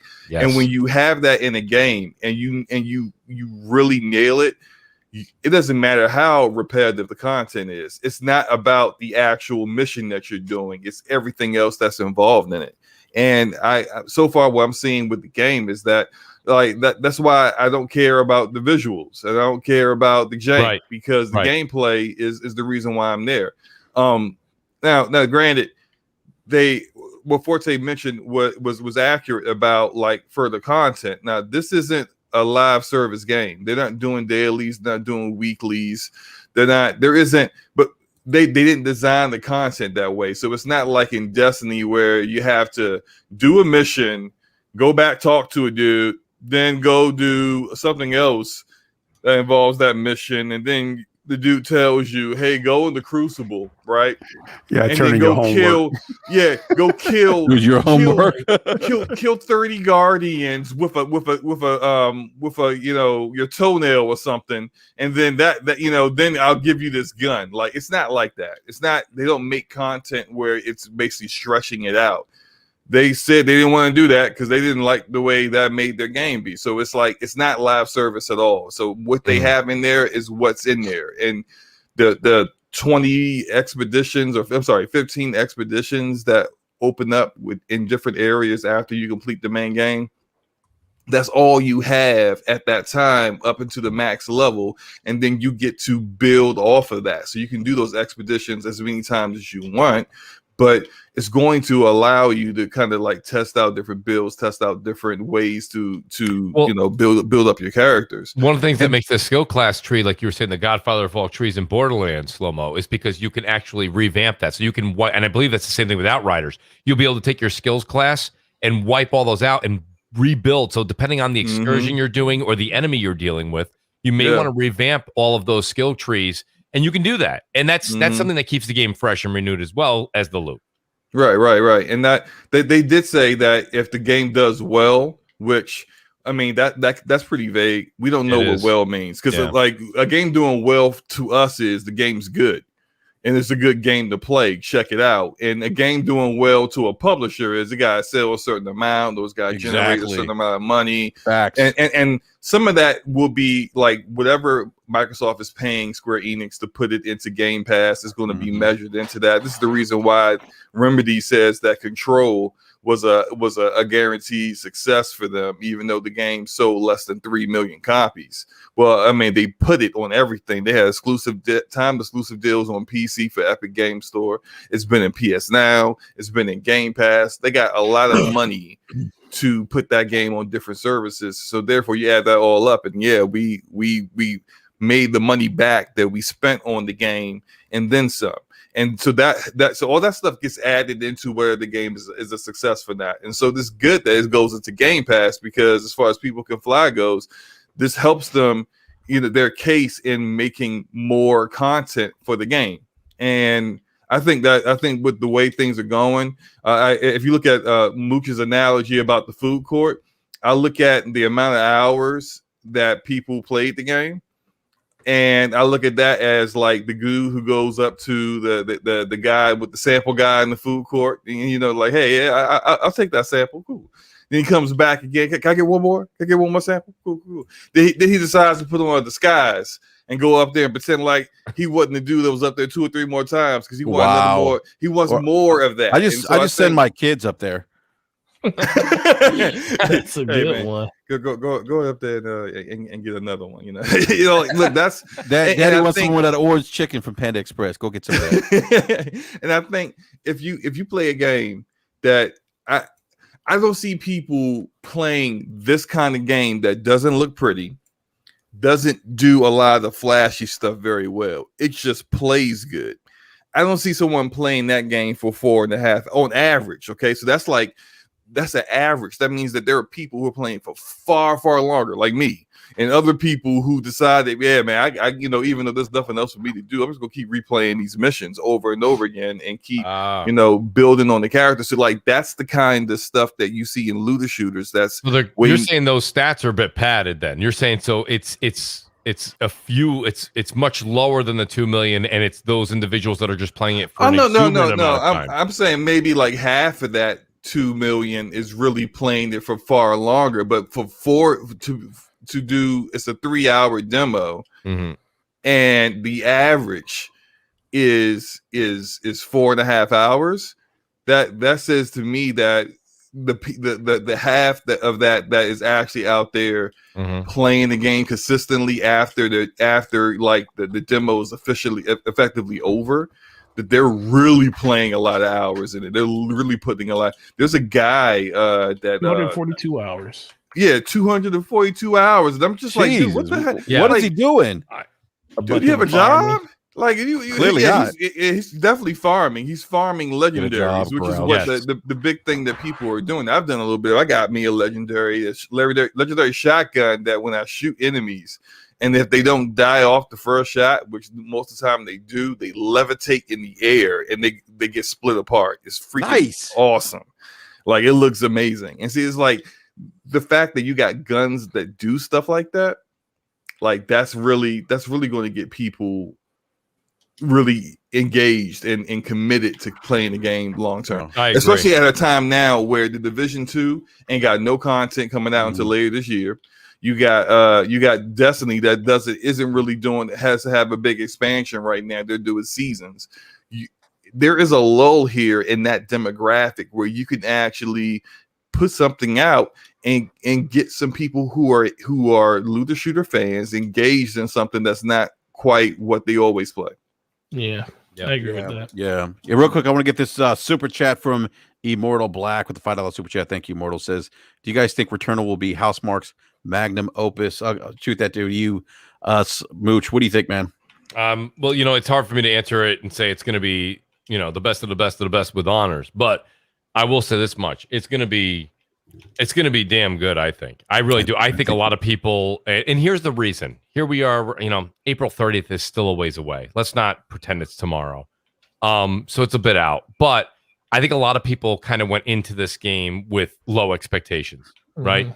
And I think the more we keep seeing as Sony gives little snippets, more and more as the weeks go by, I'll speak for myself. I actually can't wait to play this. I am seeing something very unique in this. What Housemarque is doing, if you look at the other games that they've made, they're literally doing. Look at what just look at what Doom has turned into. Go look at the original Doom, right? That flat. It was 3D, but it was kind of flat, and you're turning corners, and boom, and it looked like you were just shooting like paper mache, and like red paper blew up in front of you. You know what I'm saying? Yeah, it was like corridor base shooter. Yeah. And look at the progression as you went through Doom, and then Doom 2, and then Doom 3, and then Doom 64, and all the way up till we got to Doom 2016. And now you have this world that's completely three-dimensional that you're living in. You're seeing, you're feeling, you can almost feel the heat coming off your TV when you're in hell, right? That type of immersion and growth in that type of game is exactly what I'm seeing here with House Marquee. When you look at the games that they've made, okay, something as simple as Resogun, and guys, correct me, I believe they also did the Next Machina, right? Mm-hmm. Like when you look at those types of games, and yes, of course, they're three-dimensional, but very limited, almost like you're still in that SNES world almost with the guns, the way that they kind of gravitate, and you're looking at your top down, or in the case of Resogun, you're looking from the side scroll. This is them taking their talents and what we love to play in the mechanics and the gunplay of Nex Machina and Resogun that you love so much, but those games could possibly, depending on the gamer you are, get stale a little bit quicker. And now they're taking those talents and bringing it into this immersive 3D world. You could see that the guns and the action, the sequence, the movement is their work. It just, as I'm watching these short snippets, I'm seeing that this is House Marquee. You can see that this is them growing. The same way I saw Doom evolve over the years. I see this game doing that same evolution.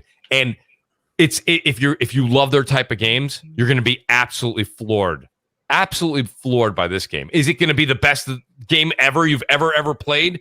No, that's not what I'm saying. I'm just saying I think that if you've enjoyed Nex Machina and you've enjoyed their work in the past, get ready, because this is going to take all of their talents and put it into that 3D world that you can feel, you can immerse more into, and just become a part of. And then the story is getting better too. The first time we heard about it, I thought the story was just kind of mid at the first time. The very first time was just like, it was going to be a Groundhog's Day in space. Okay, but now it's a lot more. There's a lot more to it. They're introducing characters. They're introducing scenarios, places, areas. There's things going on in this game. This game is much, much, much deeper than originally probably thought by many of us, including myself.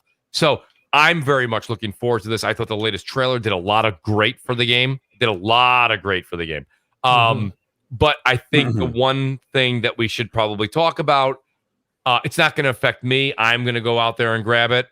But, a lot of people are not happy that this is the first $70 title for next generation. I don't know. I mean, we'll have to have Forte's week-by-week analysis on sales as far as his eyes see. I don't think you're going to see the $70 hurt the game as much as people think it is, but I think it will hurt it in the loss column. I just don't think the loss is going to be that grand. I think it's going to sell better at digital than retail, because if you walk into a store, you see a $70 game, you kind of more off-putting, saying, look at all these other games, I could just pick this up. And I just think it's going to sell better digitally, because people are going to be sitting at home. They're going to be screaming for something to play on their PS5s. I mean, if you didn't pick up Persona 5 Strikers recently, what's the last, I just picked that up, Forte.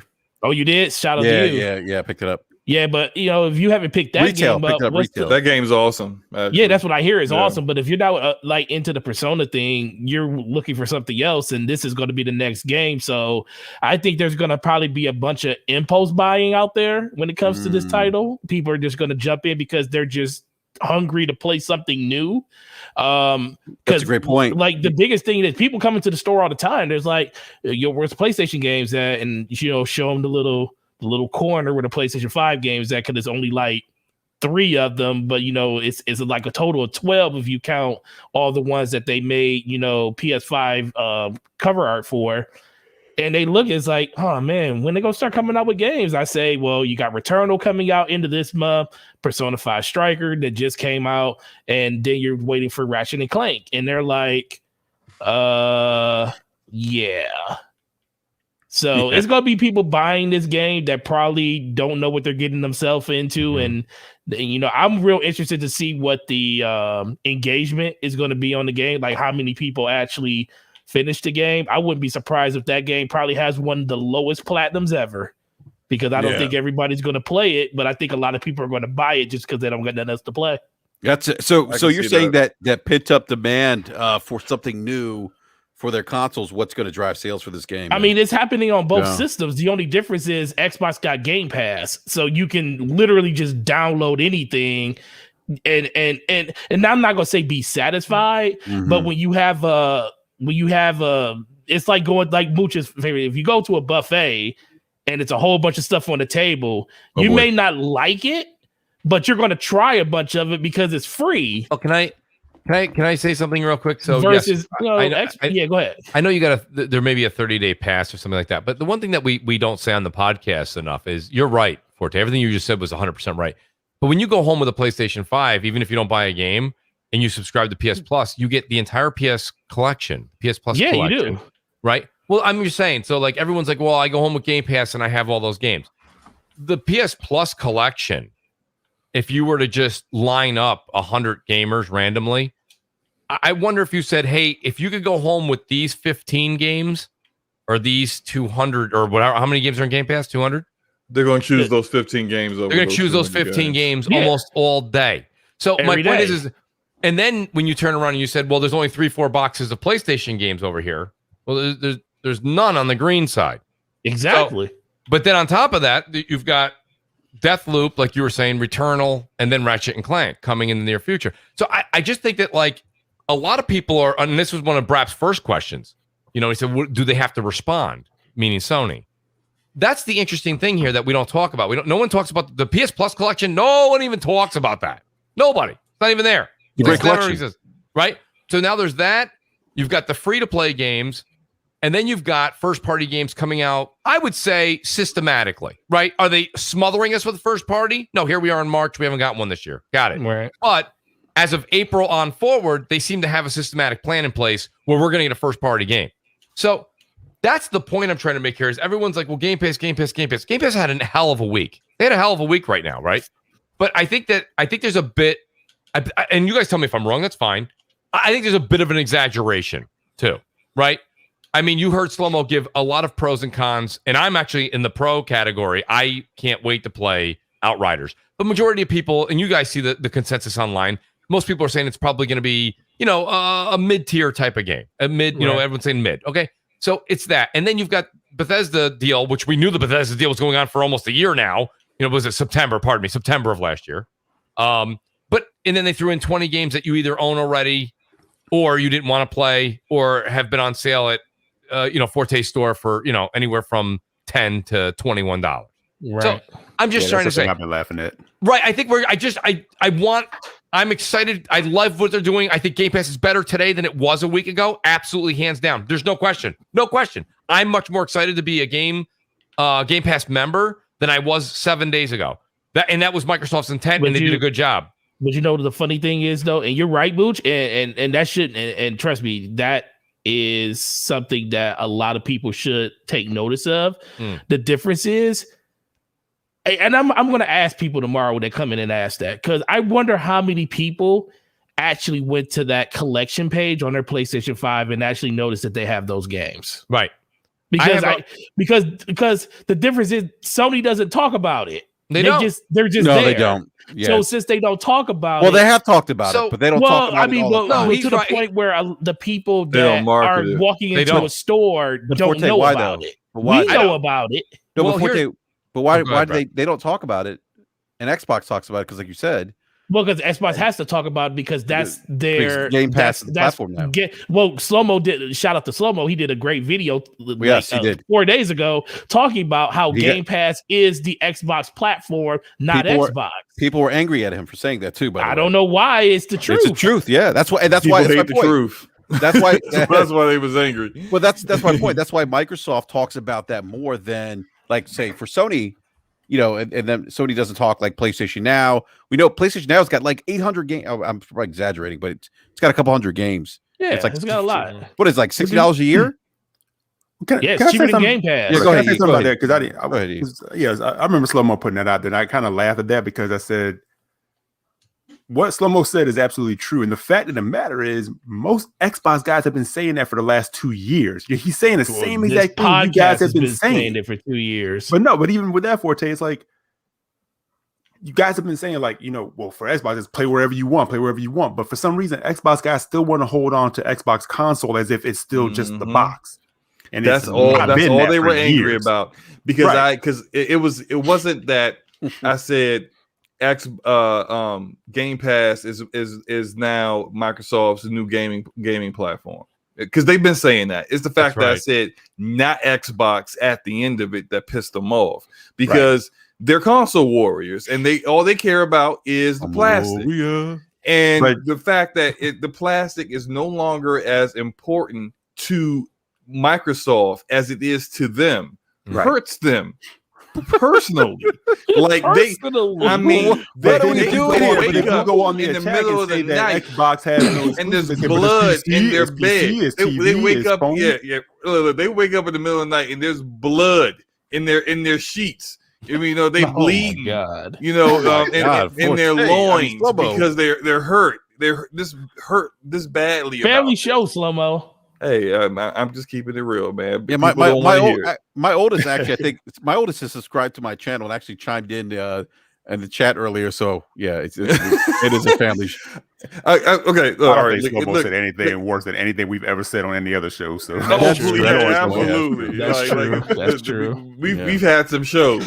Some things we've had had been Hey, said. BRAP, I know you got a super chat, but X-Hawk, shout out to X-Hawk in the chat. He actually he said, can someone please tell me what the games are in there? This is just take a quick second.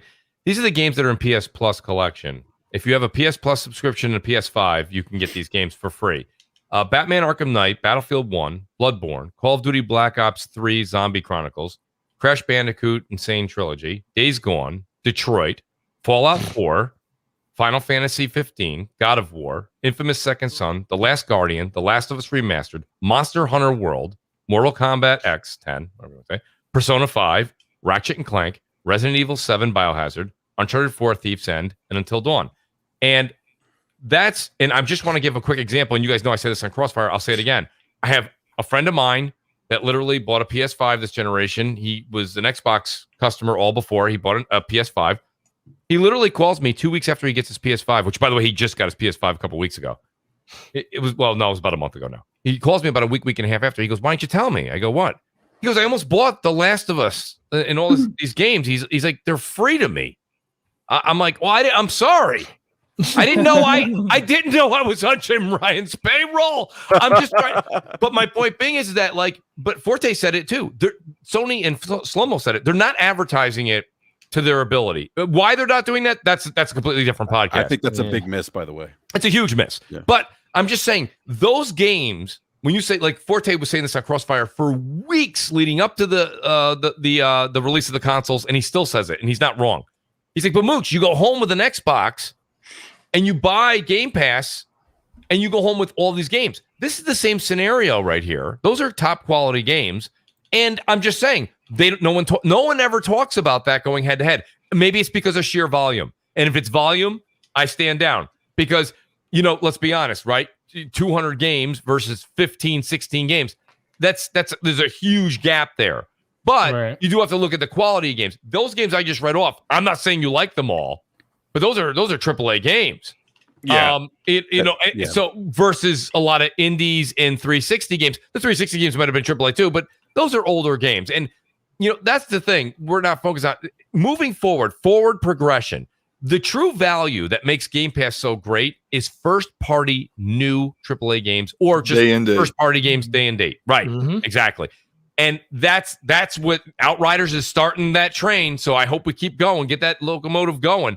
But until I see more of it, we really didn't get a ton this week. Those 20 games from Bethesda are awesome, but they're games that myself personally, I owned most of those. I think a lot of the diehards had owned or played most of those. And I'm just shocked. I think shame on Sony. Sony really should be advertising that PS Plus collection a little bit more so that people like and PlayStation Now, Mooch. Like PlayStation Now, it's like $60 a year, and it's got a ton of games. Well, no, they don't talk about that at all. Well, I mean, I don't have PS Now. I don't see myself subscribing to PS Now unless something changes in that culture. Meaning like, we'll change. We'll do a day and date thing. Exactly. Not we know first party day and date's not going there right now. Is that going to happen by the end of this generation or early next? Never speaking absolutes. I don't know. But I can tell you this much. If they start getting things like to the caliber of Outriders day and date, I would consider it because I think if I have Game Pass and I have PS Now and I have PlayStation fighting to get these third party games that are kind of that 70 to 85 meta game that are going to get day and date, and Microsoft's getting the other third party games that at 75 to 85 meta. Now for the the $10 a month seemingly, I'm getting the best of all worlds for the most part. So that's the thing. Like what you just touched on, Mooch, is saying you're not going to go subscribe to PS Now because it's completely separate from your PS Plus, right? But if they were rolled in, you'd be like, no brainer, done. I'm already in it anyway. And That's a good point. And I asked the question, I think we've talked about this on the show before, is if Game Pass wasn't a part of your live, would you really even be subscribed to it right away? You know? Right. And I'm not saying that, I'm looking before the chat goes off, I'm not saying that it's not worth it. I'm saying most of us have admitted in here when they were like $1 conversion, why not? Why wouldn't I do that? Right. But if they were like Game Pass is completely separate, I'd probably be like, yeah, I got so much other stuff I'm already, because we buy a lot of games. I'm like, I'll always have something to play, you know. And I kind of laugh because I'm like, man, Game Pass just keeps making my backlog ridiculous. Well, it's like, I didn't sign up for Game Pass until that happened. Game Pass was a thing for almost a whole calendar year. Exactly. And once they made that $1 deal happen, I was like, oh, go out and buy another year of Xbox Live. Upgrade for $1. I got 3 years of it.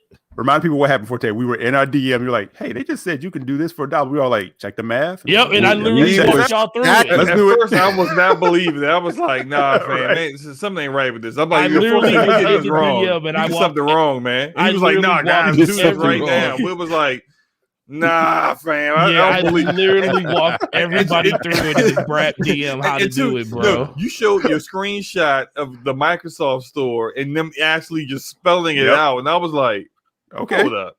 Let me go. Even then, I was like, man, he may have photoshopped this. I don't know. Let me go look real quick. Too good to be true. It can't be true. Hey, but I was like $1 for all of that. I was like, all right, well, yeah, why not? I mean, yeah, exactly. Yeah. Well, that's the thing. That's why the day and date thing is so important when it comes down to it, right? So it made sense for us with that $1 deal. That made perfect sense. But when it comes down to it, it's the day and date games that matter for something like a Game Pass. Because when you say, well, Mooch, there's 200 games in Game Pass. Okay, great. We just sat here earlier in the show talking about the backlog. I've got so many games that I currently own, not belong to a service for. I own them.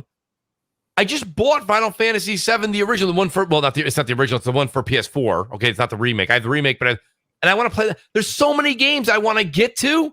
It's insane. And now they're like, well, Mooch, but there's 200 games in Game Pass.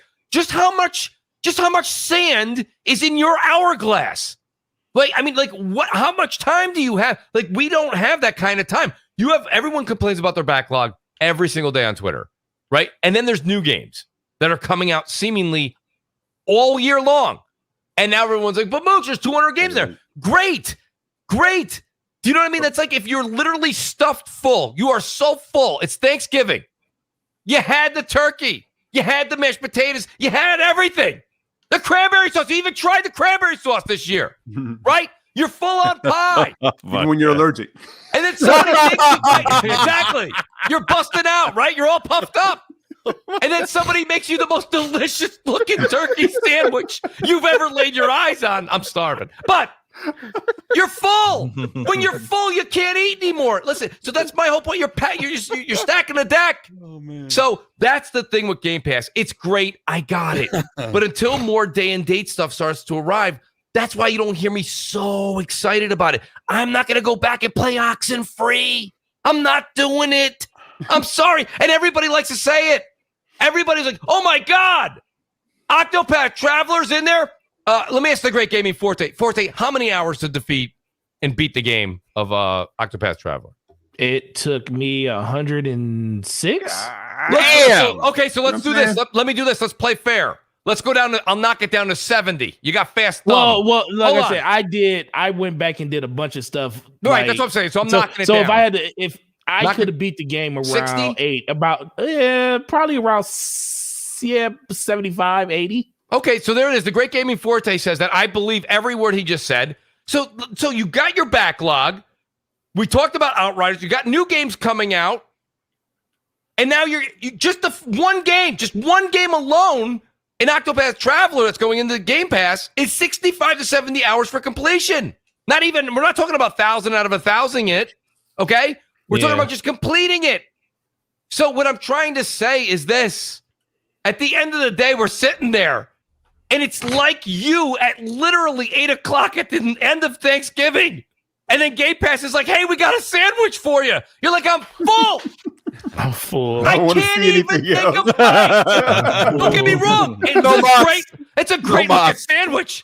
It's a great looking sandwich, but it's not gonna fit in my stomach. That's the problem I got. It's a lot of content. It's great. I get it. But we all say, you can't sit there and tell me for 6 days next week that you got a crazy backlog and then you're excited that Octopath Traveler just dropped. But you know what I mean? Like, what some people are going to take to that, Mooch, and I can see your point, but I can see their point too. A game like Octopath Traveler going in there, that's a game between 60 and 85 hours.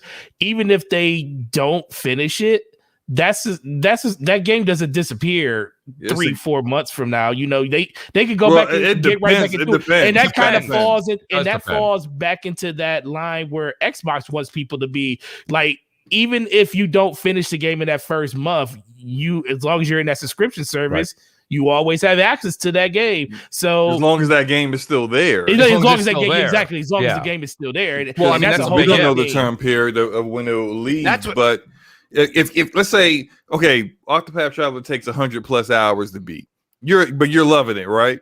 Mm-hmm. It's only in it for 2 months, and maybe you don't have the kind of time that you did when you were younger. Slow burn. You're about 60 hours in. It's about to go. You get the notification. Hey, it's about to leave Game Pass, but you can buy it for 20% off. There you go.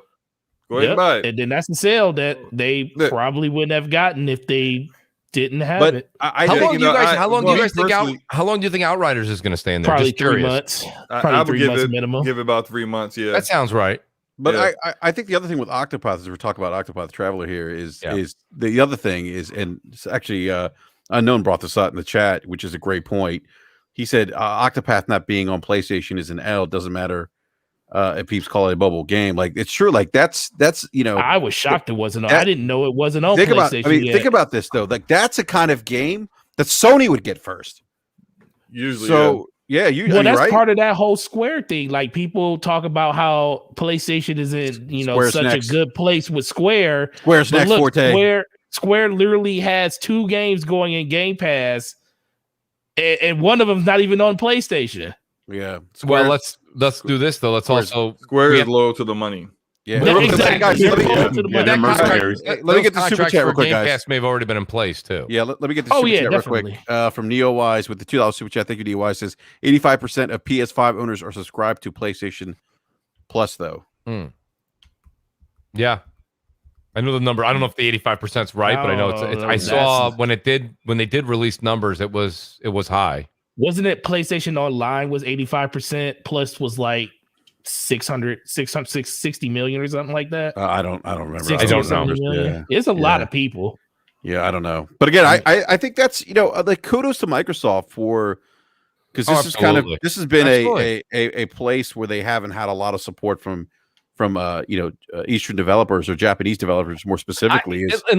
BRAP, I just want to reiterate one thing, and then I'll give you go ahead, man. I just want to say one more time, just so the audience understands. It's great, right? There's nothing wrong with it. I have Game Pass. I would like to see what they're going to do in the next 12 months as far as day and date with what either third party or what their first party starts producing outside of Halo. Mm-hmm. But I think it's great just because I'm giving that analogy of being full. I'm just saying I have games that I currently own that I would, and Octopath Traveler is one of them. And is it on my backlog? So if you said, Mooch, where's your backlog? Well, Octopath Traveler is on my backlog, but it's not in the top 10 of things I want to finish, right? So you guys know how we all treat our backlog. Not very well. So I'm just saying, so we have that list. I'm just saying, I find this, and I'm actually curious if you in the chat or if you guys on the panel, I mean, do you find yourself scrolling through Game Pass and you're like, I could start that game, but I do have these other 2 games I want to get to. You know what I mean? It's like I do. Maybe it's my fight. That's my fight internally. I do the same thing, Mooch. Like, there's certain games, like I'll go through Game Pass. It's a little overwhelming sometimes. I'm like, shit. Like, do I want to play this again? Right. Exactly. I'm actually more interested in Game Pass for it's like Netflix. Stuff. It's like Netflix and your My List. Yeah. I look at my list. And here's stuff that I actually saw, looked at the description, looked at the trailer, and said, yeah, I'll watch that. Then I put it in my list, and I still don't watch it. Yeah, and then I'm looking at it, and I go through my list. I just scroll through, and I'm like, I don't feel like watching that right now. I don't feel like watching that right now. Now, yeah, all right. The next thing I know, I'm on Disney Plus or Amazon Video or something. I mean, it's like it is something like where take Octopath Traveler for example. That's a game that I bought on Switch. I bought it. Okay, I didn't know you spent money on the forgot game. You had it. Forgot I had it. Found the game as I was cleaning up in my basement and was like, I already sold my Switch. What the hell? So it's a game that like clearly is a backlog game. It's a game that you're interested in, but there's just clearly other stuff that you would rather play than that. And that's now when I see it in Game Pass, and I'm like, all right, but look, I've never even played the game yet. So look, I already spent money on it one time already. How about I finally give it a shot? So look, for me, and this is just me personally, but when the game arrives on Game Pass PC on the 25th, I'm going to install it. I'm gonna play it, even though I got Trails of the Cold Steel. Yeah, Trails of Cold Steel. Trials. Trials. Trials of Cold Steel 1. I got all these other RPGs I'm playing. I got Persona 5 Strikers. I got Persona 4 Golden. That's still finished. I got all these other RPGs. I'm still going to go ahead and try this one just to see whether it's like worth keeping or not. And whenever it comes out, if it's worth keeping and I want to finish it, because look, I'm still playing Horizon Zero Dawn on PC. I'm like halfway through it. Oh my gosh. Yeah, I play too many games. I need to focus up. I always do this early in the year. Slow-mo, you got a bunch of games. Slow-mo, you got to coordinate. Yeah, right. You got to coordinate. I play a bunch of games early in the year, and then like the second half of the year is when I just go, all right, time to finish all these games, and then I just start like just zeroing in, focusing in on one game until I beat it. Then I move on to the next. So this is my process, but I think everyone has a process, so to speak, and I can see people looking at Octopath, especially when. If there's a lot of gamers that don't rock with Nintendo, right? So it's now available on PlayStation. And if you're a console only gamer, you don't rock with Nintendo. It's not available. You don't do PC. It's not available on PlayStation. That could end up being a game where a lot of people say, you know what? Let me re-up with Game Pass and try this out. I can see that happening.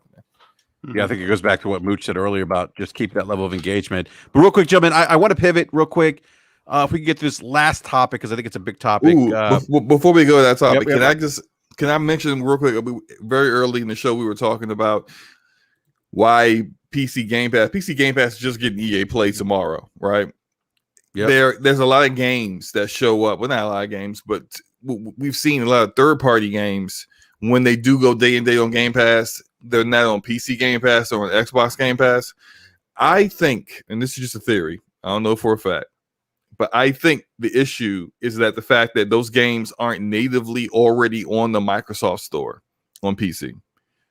Now, on Steam, usually when a game comes out on Steam, and take Outriders for a great example, because it's not going to PC Game Pass. It's on Steam, it's on Epic Game Store, potentially a timed exclusive on Epic Game Store, depending on Epic drop the bag on that developer or publisher or not. A lot of the new releases, if you're a PC gamer, you'll know this. They don't even go to the Microsoft Store. You can't even find the games there. And it's for good reason, because the Microsoft Store is garbage. No PC gamers ain't looking out for it. They ain't checking for it. And if they're going to get their game, they're going to get it on Steam, GOG, or Epic, or that's it. The only stuff they get on Microsoft Store is Microsoft's games. So when you wonder why it took forever for EA Play to show up in Game Pass, because they gotta put those games on the store, and I'm not a developer, so I can't tell you, that should be an easy process, because clearly the games showing up from EA didn't happen as seamlessly as they did with console when they were already on the Xbox console. We see Microsoft's own games perform better on Steam than they do on the Microsoft Store. Their own personal games, the Master Chief Collection. Every single time they release the Master Chief Collection on PC, all the complaints of this plays horribly. The sound is off. I can't even get the game to start up. I'm getting all kinds of bugs and issues and crashes. Nobody said that when they were playing it on Steam. Everybody on Steam loving it. Great. It's awesome. No issues whatsoever. I went through a whole 2-week period with Master Chief Collection where I couldn't make a single match. It just sat in limbo, just looking for players. I had to uninstall and reinstall the game to get it to work. The Microsoft Store is garbage. That, I think, is their issue. That is the reason why Game Pass PC don't have these games when Xbox Game Pass has those games, because ain't nobody putting their games in there, because it's tied. The Game Pass is tied to the store. Yeah. And if it's tied to the store, but I got to put my game on your store to even put it in your Game Pass. All right, well, I mean, I'll take care of that, but it ain't a priority for me. So I that's the main reason I think it's happening.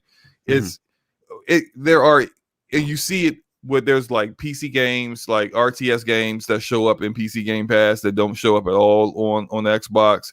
Oh, why? Oh, whoops. They need to do a console version. Frostpunk was a good example of that. Frostpunk was on PC Game Pass for months before I think it showed up on Xbox Game Pass.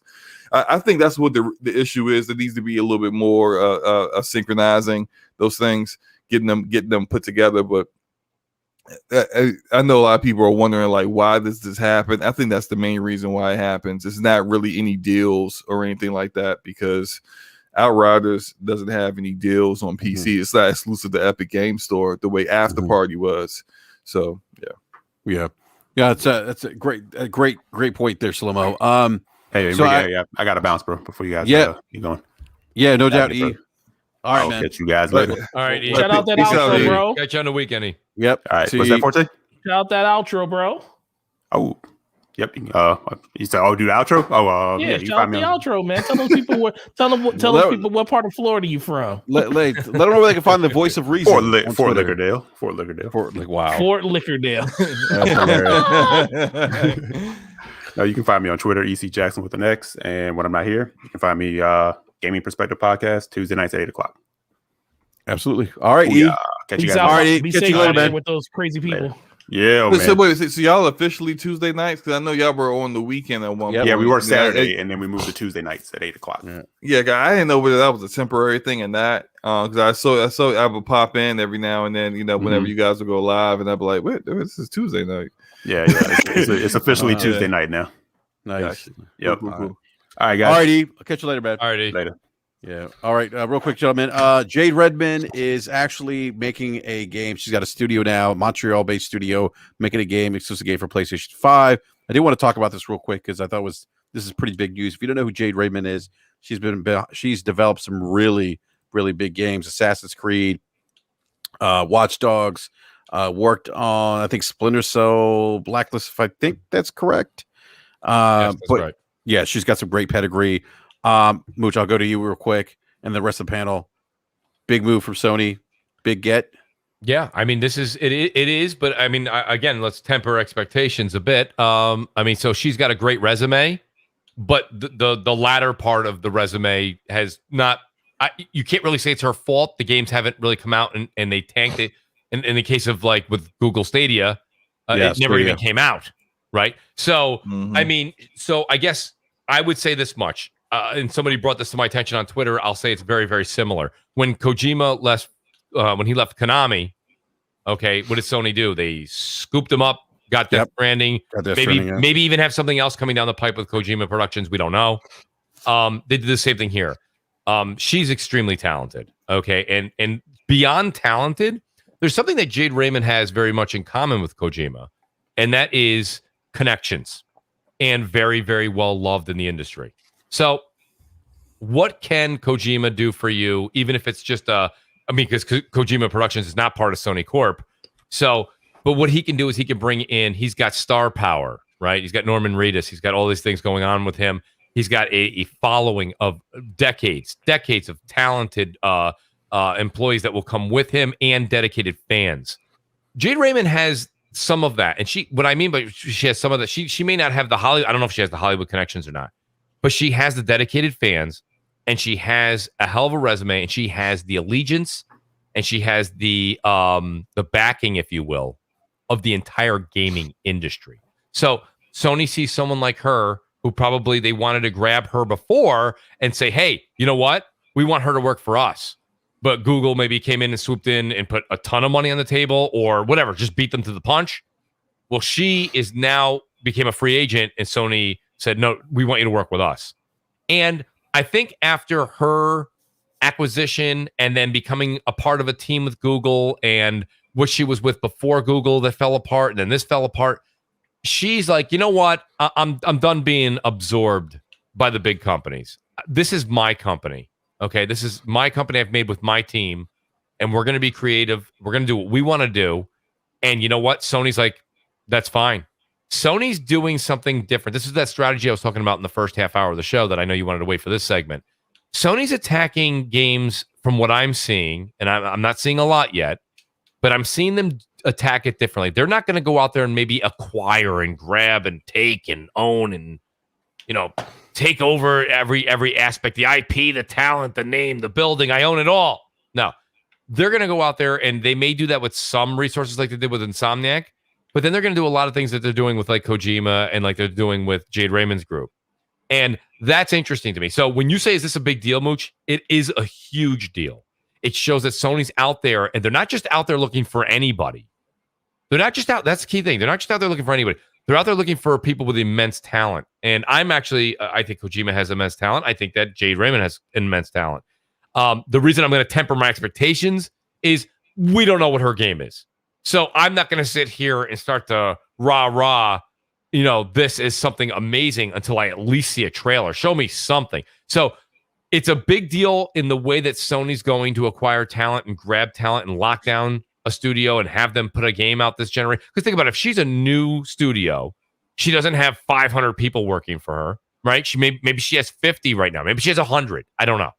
But whatever she's doing is going to take up the better part of this generation, right? That game's not going to come out for 3 or 4 years. So my point being here is Sony was like, that's a talented group. That's a talented owner. She's got connections. She can make things happen, and she's got an unbelievable resume.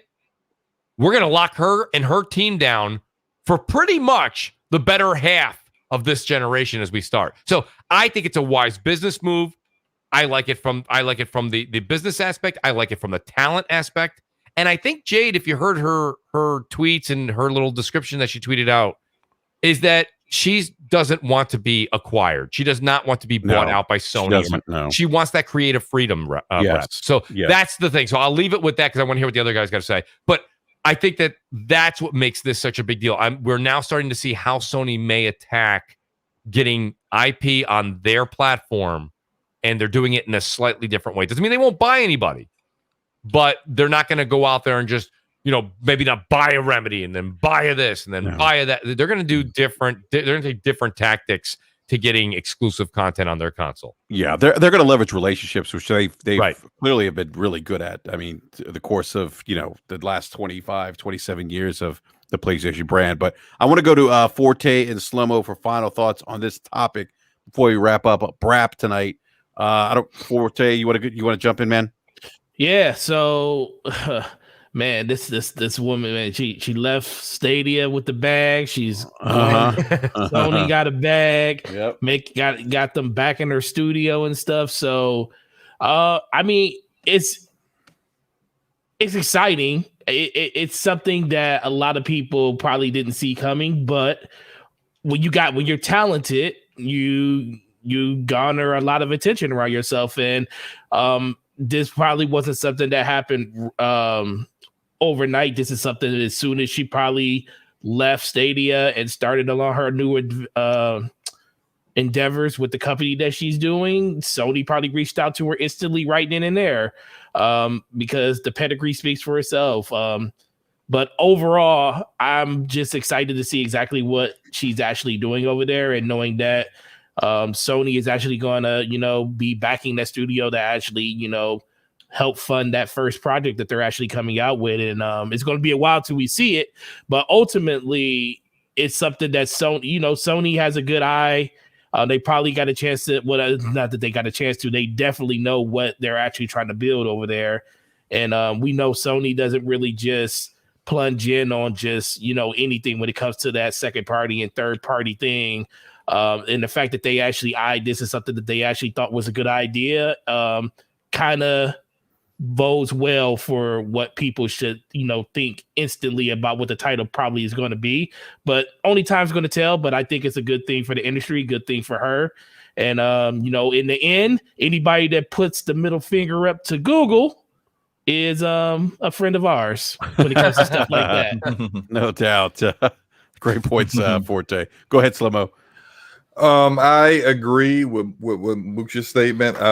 This is very similar to Kojima. I can see a lot of similarities and also kind of project some of what she may have already done or secured in order to get this game rolling. To Neo Wise's question, super chat, and shout out for the $2 super chat there. He said, "Will Jade use Decima Engine like Kojima did?" And I think that's a high possibility, because when you are a brand new studio who is, as we've already seen with Kojima Productions, trying to get a new IP out, and you want to do it as efficiently as possible, you're not going to build your own engine to make your game. That takes more time. It's like laying the great analogy I've seen, and shout out to Code. I think it was Optimus Code that said this, is that it's like you're trying to lay the train track down as you're trying to run across it. You can't build a game without the tools to do so. So there's at times where developers have to wait for those tools to be made in order to use those tools to make your game. You don't have to do that with Decima Engine. And so it's either going to be Decima Engine or it's going to be something like Unreal Engine 5, an engine that's designed specifically to be used and licensed out to have as many tools available for developers to be able to make their games with. So it's going to be one of those. I think Jade, I know there's been some people who have kind of not really thrown shade at her, but kind of threw the question out there like, hey, what's the common denominator here? Is that Jade isn't getting games out. 2 different studios, 2 different games she's working on, and so far nothing that actually made it to release. When I could see that being something to be concerned about if it wasn't EA and Google who were the publishers of said games. I think they are kind of outliers, and if that is the case, if Jade is the issue, we would know it with this, because if we can say anything you want about Sony knows how to publish games. They know how to manage the product. So you're not going to have an issue from Sony's side in getting this game out the door. That's not going to happen. They're going to give Jade Studio Haven everything they need in order to be successful. And it's going to be really, really up to them in order to do so. I think with her already working with 150 people that she was leading, for her to already have a studio ready and for her to say, we're already working on the game, that tells me you already know what you're working on and you already have the available talent and developers to get that done. And don't get it twisted. Google got a lot of great talent. They pulled a lot of great talent to do Stadia's first party. A lot of people who regretted going there, but she had her choice of everyone that was available there. She could have picked the very best of the bunch to do this Haven studio. And if you're a developer who a week earlier, the Agent 47 told you that, hey, and who Agent 47, of course, is Phil Harrison, told you, great job, guys. Wow. You're doing an excellent job. And then assassinated your entire studio a week later. Jade Raymond says, hey, I'm making my own studio right now. Everything, we can't legally use what we were working on, but we can take the idea and the premise of it, since we already got the talent here to kind of do that kind of game, if it was a third-person action adventure game, we're going to do a third-person action adventure game. We're not going to use the story or any of the assets that we used before, but we already know what we want to build and how to build it. Perfect. I got a job already. I'm not going to go looking on the market, looking for, why not? I already got a position available doing similar things I was already doing with someone who I trust at the top running things. It's a no-brainer to me that she's probably going to have a game out in like 3.5 years, and that it will be on something like Decima or Unreal, and it probably will be of high quality because she's got something to prove. And now it's all on her because there's no one else to say, hey, well, you know what? You did have to deal with Google, who don't know anything about game development, or hey, you did have to deal with EA, who don't know how to allow developers to do their own jobs without meddling. She's got none of that to fall back on. So she has to make sure that this is going to be a good hit that's going to actually take care of it. And like I said before, Sony is the perfect publisher for her at this time. So I think whatever they're going to work on, whatever it is, I think it's going to be pretty good. And I think we're in for a treat pretty soon. Yeah, that's a great point, Slow-Mo. Great point. I mean, no one can deny the resume that she has for sure. I mean, she's been behind some really big franchises like Assassin's Creed and Watch Dogs, and also worked on Splinter Cell. But on that note, gentlemen, I do want to go ahead and wrap up the show. We are at 11:19. It's been a great 2 hours with everyone in the live chat. Absolutely. And with the panel here, my Steam guests, the Mooch, and everyone, please check out Slow-Mo Backslap's channel. Let's get him to 1,000. Let's go. Let's do it. Come on, let's do it. Let's do it. Bug Stacks weekend. Yeah, let's make it a Bug.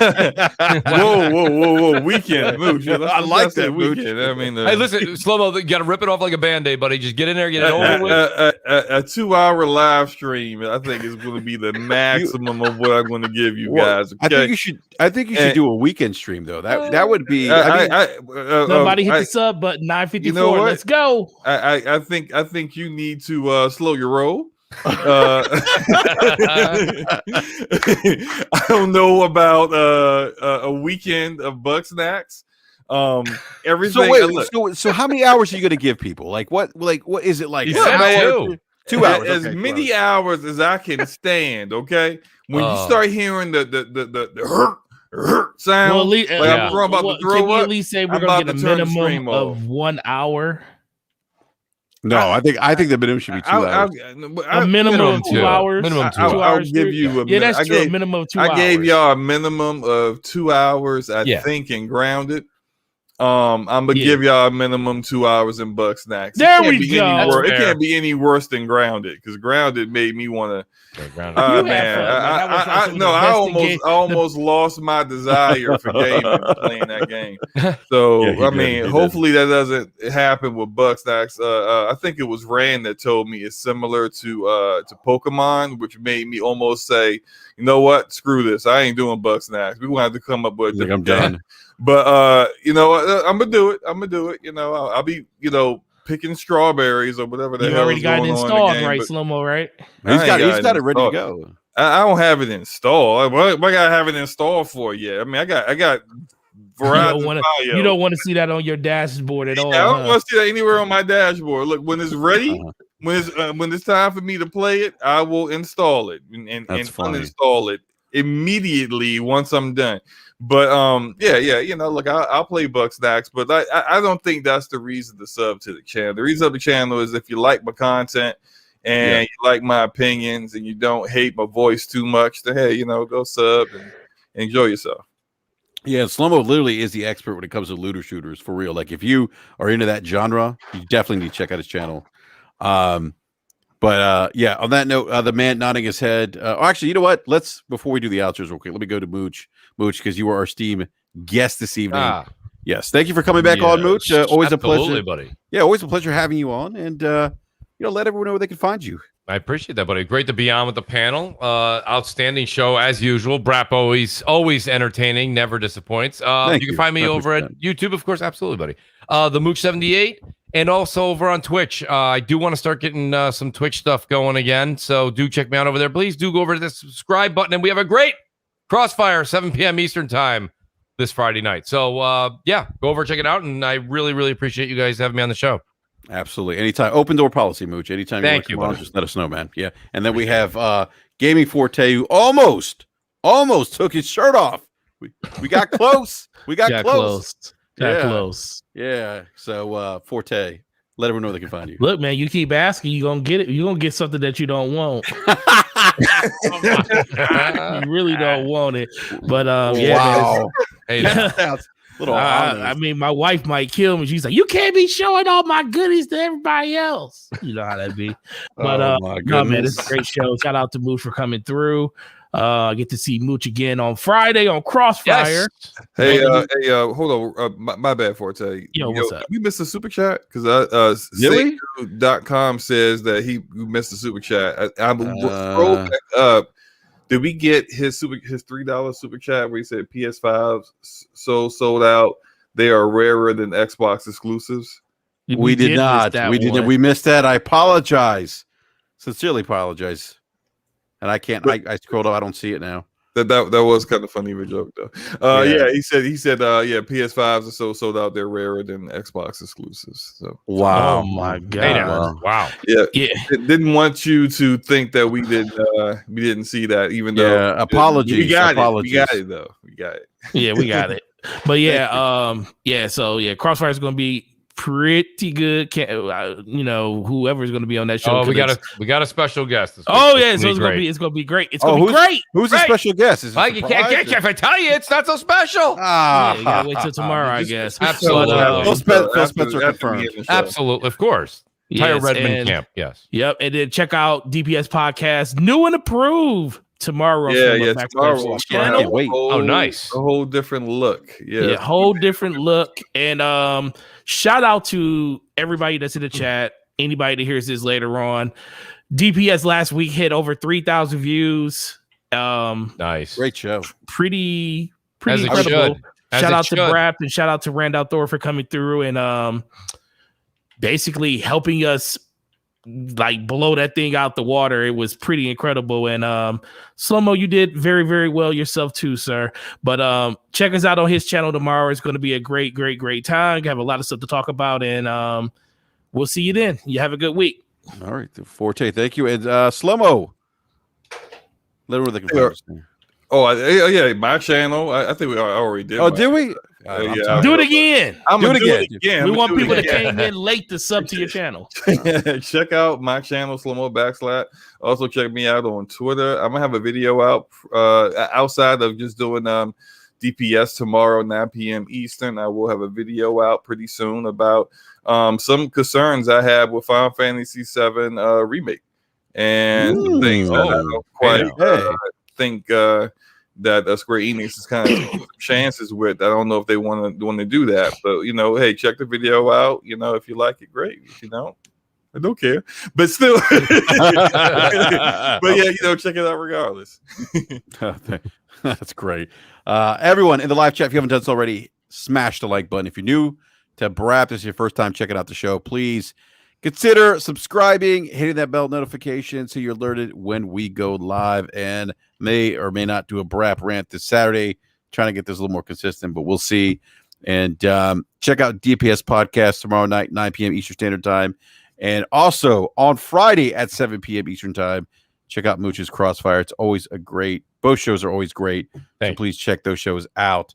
On that note, we are out. Everyone enjoy the rest of the week. Play some video games. More importantly, have fun doing so. We're out. Peace.